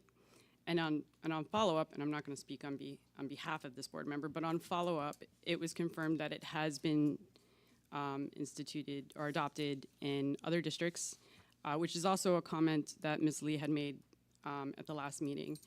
And there were several other facts and stuff, but I don't want to speak secondhand to those. Thank you. The question is, can this be sent to committee for review so that we can put the two side by side to understand the differences between them? Okay, there's just a growing frustration. I'm sorry. This is based on the law. So yes, So is the this policy. wording, I've got to respectfully finish as the person who does run this district. I would hope that my opinion maybe does hold a little bit of weight. The change in policy will do absolutely zero. And I'll say it again. It will do nothing to change our practice and protocols. It is a pure political game. That's all it is. And I know people have their talking points. But this is about politics. Day to day in these schools, we have procedures that we follow, and it's based on the law. I went through it at the last meeting. That's not going to change. And honestly, if members of the board want to go and wordsmith because it's more politically palatable, I think you do that on your own. But you know, instead, the academic committee, the last time I checked, we're trying to raise test scores. We're trying to focus on student outcomes, student well-beings, and all the above. And I think our time and focus has been really diverted from a policy. Wait, when did it get instituted? In 2019. I'm sorry, but the Strauss-Hess was 19. 2019. The law was 2017. That's my editorial. The board is free to do what they want, but I can tell you as someone who, and the folks here who the last time I checked are the ones who are running this district day to day, it has no bearing on anything we do.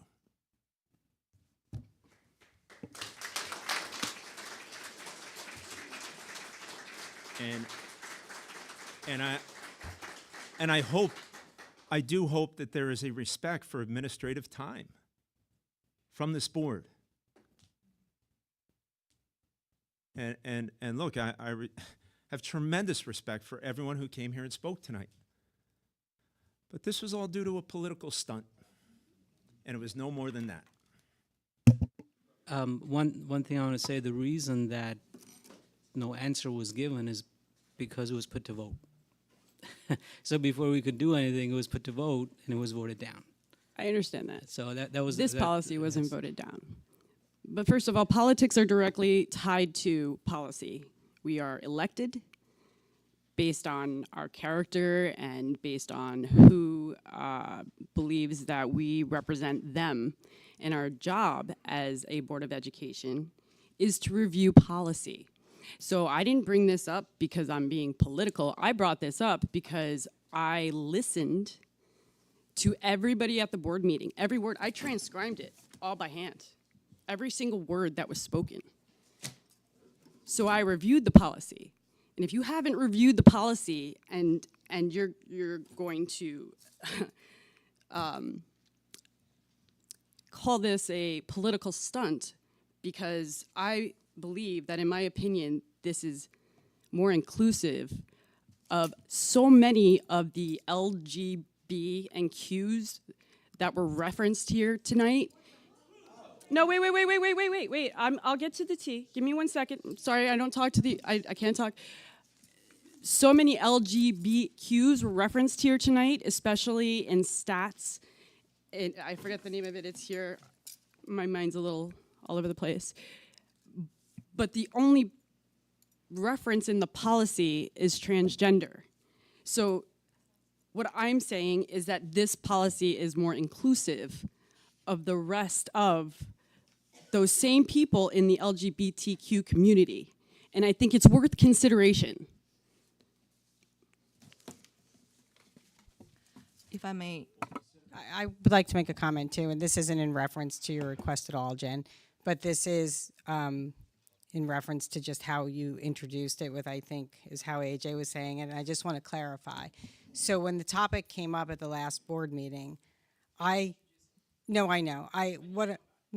I'm saying just now when you introduced this as, you know, the conversation happening last time. So when the topic came up last time with Lucy, I very genuinely tried to have an understanding of exactly what the request was. And I think, you know, for all of you who have been on committee with me for I don't know how long, you know that that's how I approach things.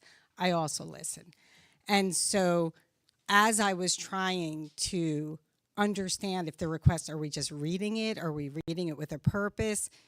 The note passing situation happened. And then at that point, like I said something, and then Jeremy called it to a vote. And that ended the conversation for me, because once it was voted on, and it was, you know, I didn't consider another policy at that point. So I just want to be clear, because I feel like, you know, the public's watching this too.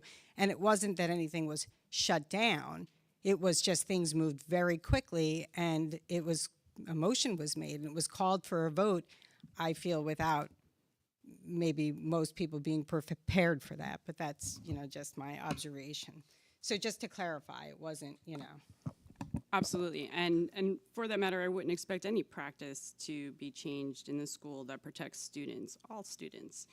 And I'm not asking that. I followed up. Actually, I followed up because another board member had reviewed the policy, and we spent hours researching this. I have the original law. I have several versions of the recommendations that were sent that are all different. I have each version of the policy, and I did my due diligence. And so I stand firm in my conviction that this policy is a far better policy that represents a more inclusive gender identity and expression policy. So that is why I'm asking, how does this policy get reviewed? And what would be the next steps in determining whether or not this is worth reviewing, implementing? But I'm a little confused. You're saying this is more inclusive. So what do you want to review? She's asking to review NJSBA 5415. Okay, all right. correct? So NJSBA versus what we have Strauss Esme. So 5145. So Lucy emailed right before, or as we were starting the meeting, to put this on the agenda, and I responded to her. No, that was different. Right, no, but we will, I said, we will review it at a future meeting. So it will be reviewed at a future meeting. We'll put it on the agenda. What you're asking will be added as, you know, in addition to what Lucy has asked. So we will take a look. And what is the time frame? Because I think this is critical where, again, take my advice with a grain of salt. I think everyone needs to take a collective deep breath here. And okay, it'll be reviewed by committee, but not next month. Well, let's take a little time. You know, and like I said, I've got to clarify something just for the record. There's one iteration of the DOE guidance that I'm aware of, and it's entitled Transgender Student Guidance for School Districts. That's it. Goes through everything, and the Strauss-Esme policy is basically a cut and paste. I mean, no one went on a riff with this policy. It's basically the same. So I would just be careful because things are politically charged. I think we pride ourselves in the distance we've come as an institution. I know since I've been here, since Ms. Jones has been here, since this leadership team has been here. And I certainly don't want a message that we are looking to change things because I still don't know why we're doing this. And there has to, you know, like with any action, there's got to be a why. Right? So there's guidance on transgender students, but we're going to review the guidance. Like, I don't even know why we're doing it. And I'll still say, just like the last time, whether we like it or not, if people out there do not like this law or this policy, you're protesting it in the wrong place. We don't legislate here in Bridgewater. They legislate in Trenton. Guidance comes out, and policy is based on the guidance from the DOE. And I've got to tell you, as the leader of this district, in our practice, we are following the guidance from the DOE, and we're not going to deviate from that. And if people need to escort me out the door, have at it. But we're going to follow this guidance. Great. So the law was passed, I believe, we were told, during the Christie administration. I'm pretty sure a lot has changed. 2017. A lot has changed since 2017 in gender identification. There's been so many new documentaries and universities and studies. And what I will say is that this policy does follow the guidance. And in fact, not only does it follow the guidance, but then it also lists laws against discrimination, inquiry, or no sex discrimination, sexes of teachers. Like there's an entire cross-reference that's in the back part of this policy that it references. And it was written by the NJSBA, and I can tell you that I believe that the NJSBA absolutely has students' best interest at heart when they do just about everything. So I feel like it's worth consideration simply because it's just a better policy. It really is. And you can, opine on how you feel about the political situation, but this was brought to this table. I didn't know about this policy until this was brought to this table, and we got dozens of emails, and I read every single one of them, and I did all the research. And yeah, it got voted down, and I was one of the votes. And I was one of the votes, but what did I say? I said, I don't know if I understand this policy.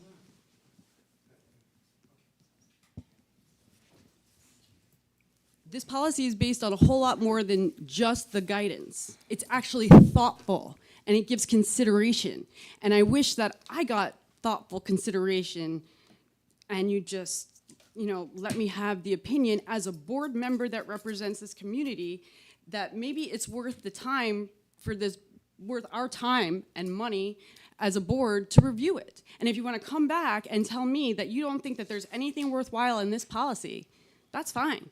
I'll accept your opinion, but read it and come back to me and tell me that it's not worth our time. Just so you know, I have read it. I've read it.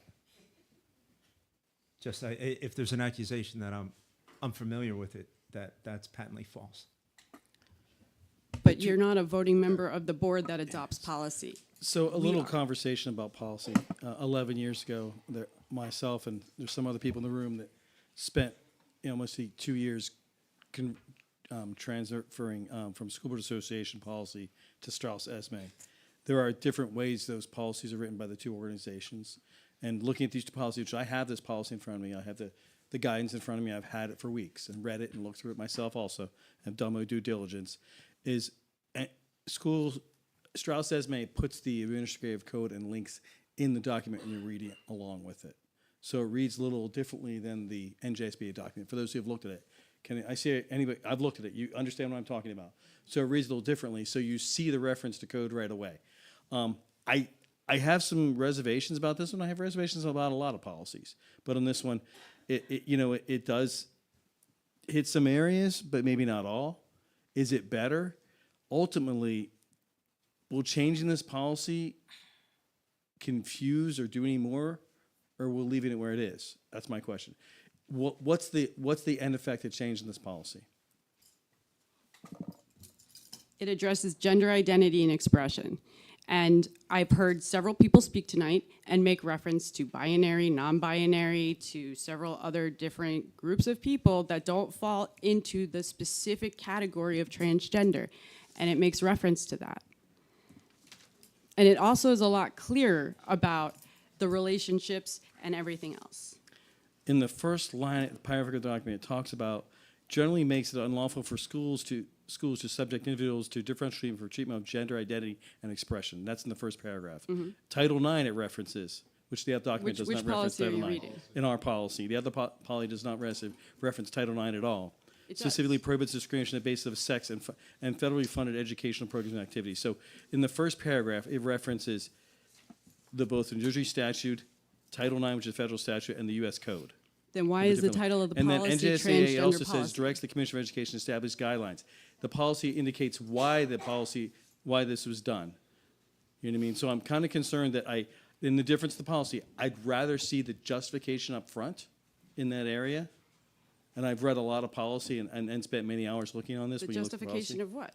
It The says justification of the policy. It doesn't say, the other ones say, NJSL 18A 36-41 directs the Commissioner of Education to establish guidelines outlining this policy to provide direction to schools in addressing common issues concerning the needs of transgender students and to assist the schools in establishing policy and procedures that are ensure a supportive and non-discriminating environment for transgender students.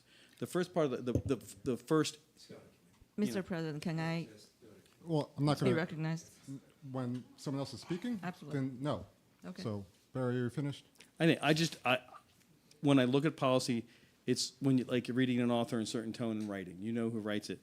I'm concerned that the policy NJSBA, which I'm a very supportive member of NJSBA and think they do great work, I'm not sure I like the policy any better, and I'm not sure it meets the needs any better.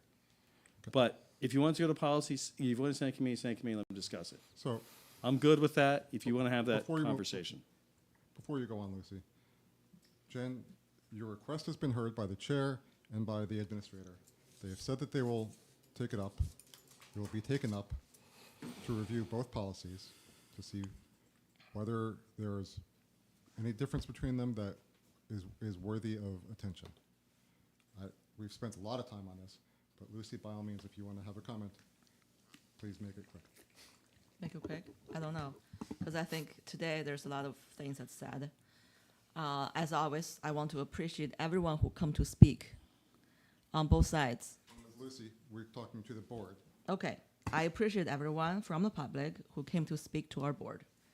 And I think that was a great effort that was made from everyone. Some of them are out of town. And I appreciate that their opinion as well. While I think our own residents' voice and students' voice, I would absolutely put more emphasis on. I think we here as the legislative body for our district, we look out for the students, all the students in our district. I believe there's assumptions that were made out of the reasons that we are discussing this policy. I think those assumptions were wrong. And it is wrong to base off the assumption and make your actions. I would like to point out that how the meeting went down last time was a little bit unusual. If I can take the chance to answer Ms. Jones' question, you asked me what do I like to get reviewed in the committee. I think that Ms. Loughran had really, I appreciate her actually listening to what was said during last meeting. While there was a lot of emotions that charged discussion that really got the information buried in our emotions. So I believe there is no one that come from a place of hate. There was no one come from a place to take away protection. Everyone here cares about our students. And I care so much that I want it done right. That's why I wanted to bring to our board the attention of an alternative policy, which I believe takes into account more parental involvement. It takes into account more people that needs to be protected, not just as it's titled transgender policy. I had made it very clear in my last meeting that I would like this board to take a look at this policy because the status of it being marked as mandatory exceeded its guideline. And the guideline itself has been challenged in court for exceeding its enabling law. I need our board, our committee, to take a look at it. Compare it with NJSBA policy, which has been adopted by many school districts, which I also believe has the merit to protect a lot of students. Many of them, people come to speak to us today or have a relationship to. So I don't know how do we move on from this, but I think I have an issue with the current Strauss May 5756 for reasons that I have already stated, and for reasons that many of the people in public have concern about, and particularly about how parental involvement hasn't been the default rather than the exception. The NJSBA policy had made it clear. Let me read the excerpt of it. The board believes that fostering this understanding successfully requires cooperation and good communication between the parents, guardians, school administration, school staff, and the school community. The chief school administrator shall ensure that students with gender identity or expression concerns and their parents, guardians shall be given the opportunity to discuss these issues and participate in education planning and programming for their students. I believe this policy gives our school personnel their professional opinion to judge the situation and not blanketly one size fits all to not tell. I think that actually is in accordance with many of what people from the audience were talking about. So I would like to see how do we support this position of looking at this issue, because clearly people from the community out of supporting the students would like more involvement from parents' side. So instead of asking that last time, you seconded a vote To repeal the policy. to repeal the policy. Why didn't you just ask this last time and save everybody the trouble of coming out and doing this? You could have asked Wait. that. Can I just, first I want to say something to the parents before, like, it's our meeting. First, I want to say something to about the parents portion of it. I can hear the talking back. It's like, come on. To the portion about parents, yes, it encourages open communication and it suggests a balanced approach, but it also addresses that, like, not every student comes from a safe home environment. So I understand what Lucy was saying, but I don't agree exactly with how it came out. Essentially, it follows the same guidelines as the other policy. I just think it's more thoughtful, and I think it deserves consideration. But to answer your question, she did send it to committee. We were told as a board that it doesn't belong in committee, that you can't just demand to send something to committee. And then it all went to another direction from there. So all I'm asking for is the consideration that we put into reading this policy and considering it. So we will discuss it in committee. Who's to stop another motion to rescind again? With Every all one the- of us who votes no,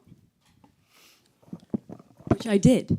So we will take a look. It takes time for the administration to do the research, okay? This isn't just like you're gonna ask a question and then within 2 minutes, we're gonna come up with, a solution to this.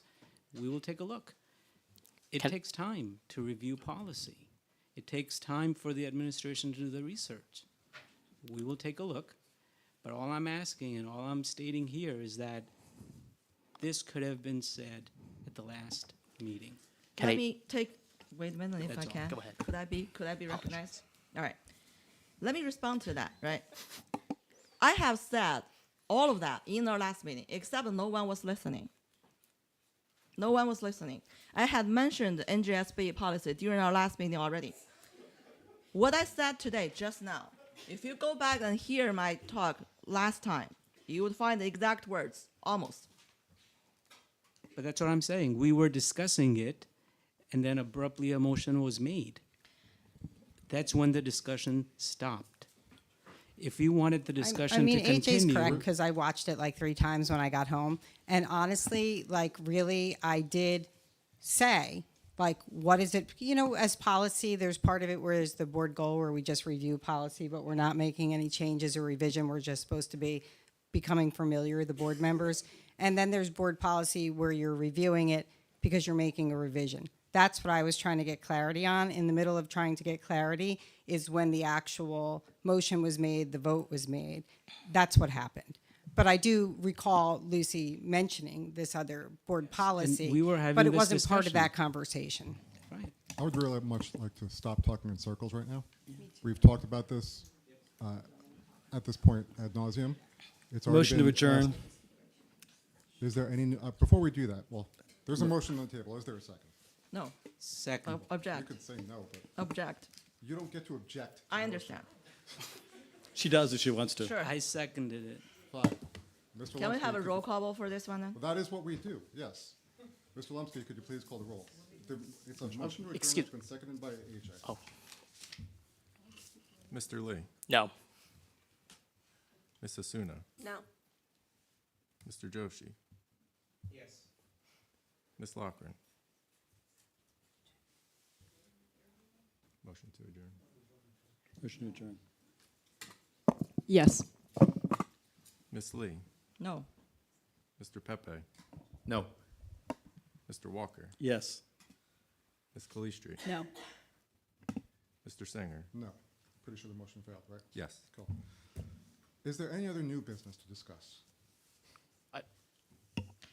before we, I would love to have an opportunity to speak tonight, just on anything, please. Mr. Suna. I would just like to, I don't know if I need to make a motion. I don't think we need a policy for this, but we've discussed it during the past year that I've been on the board. But we're asking our students to not use their phones in school. And I think that we need to model the behavior that we expect of our students, especially when we are entertaining guests to our meeting and we're trying to pay attention, whether we have a speaker that's training us or we have members of the public that are here to give their opinions. We need to model the behavior that we expect. And I would appreciate it if everyone would stay off of their phones and off of their computers. If you have things that you need to prepare it in advance at the meeting, but don't use that time to research and prepare what you're going to say later in the meeting. Be prepared. I will say that I take notes during the meeting. Of course. So. I also take notes during the meeting. I also take notes, but I'm not. I take notes on my iPad and computer, so that is what I'm doing. Mr. Lee, you had a comment? I know I made the motion earlier, but I think that people deserve clarity on how I feel about this policy. And, I mentioned a lot of points before, but I think the most important thing to recognize is this policy is not mandatory. First of all, we have every right to repeal this policy. We're not going to get a lawsuit if we repeal this policy. But repealing this policy is not going to out any transgender students or put them in harm's way. It's the last thing I would want to do as a board member. And, I understand that it's my duty to always do what's best for our schools, for our students. I want to also point out as well that this policy won't exclude any transgender students from being able to participate in sports. Every child deserves the same educational and extracurricular opportunities. And also, keeping this policy is not going to prevent suicide by transgender students or eliminate bullying or harassment from our schools. And I think that making sure that we're supporting parent-driven initiatives that'll encourage respect and tolerance, and making sure that there's appropriate resources from organizations like Empower Somerset, making sure those are available is important because that's ultimately what's going to be preventing suicide. That's what's going to prevent bullying. And I think every student deserves an opportunity to be in an environment where they feel respected and where they're tolerated. Is there anything else? Yeah, I want to go a little bit about mandatory policies. Do people understand why policies are marked mandatory? Just answer by asking you, do you guys know why they're marked mandatory? Why, Steve? Can you come on? This is a class. Come on. I'm calling on you. Well, from what I've read from emails that we've actually gotten, is that Strathmore may mark mandatory policies when it's either following a rule or where there's been guidelines established by the Department of Ed at the federal or state level. They put that as mandatory. And actually, some of those guidelines say that we must have a policy on this. And so that's why they're marked mandatory. And mandatory is just an arbitrary marking, indicating that when we go through CUSAC, when they come in and look at the board policies, that we have policies addressing this. So the mandatory is arbitrary.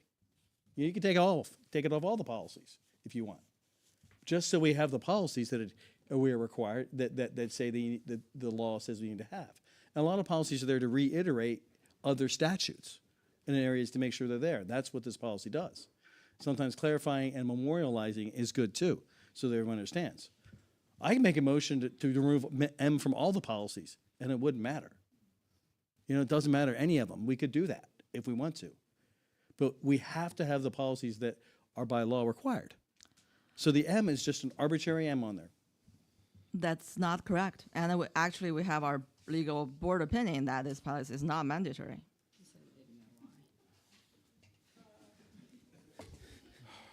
Or just for clarification, are we on new business or old business now? I think, or are we on?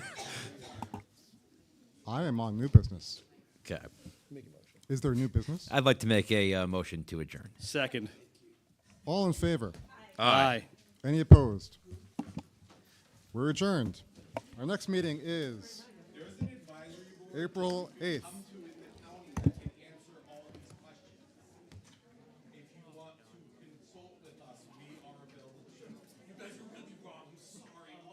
Can you get me your contact information?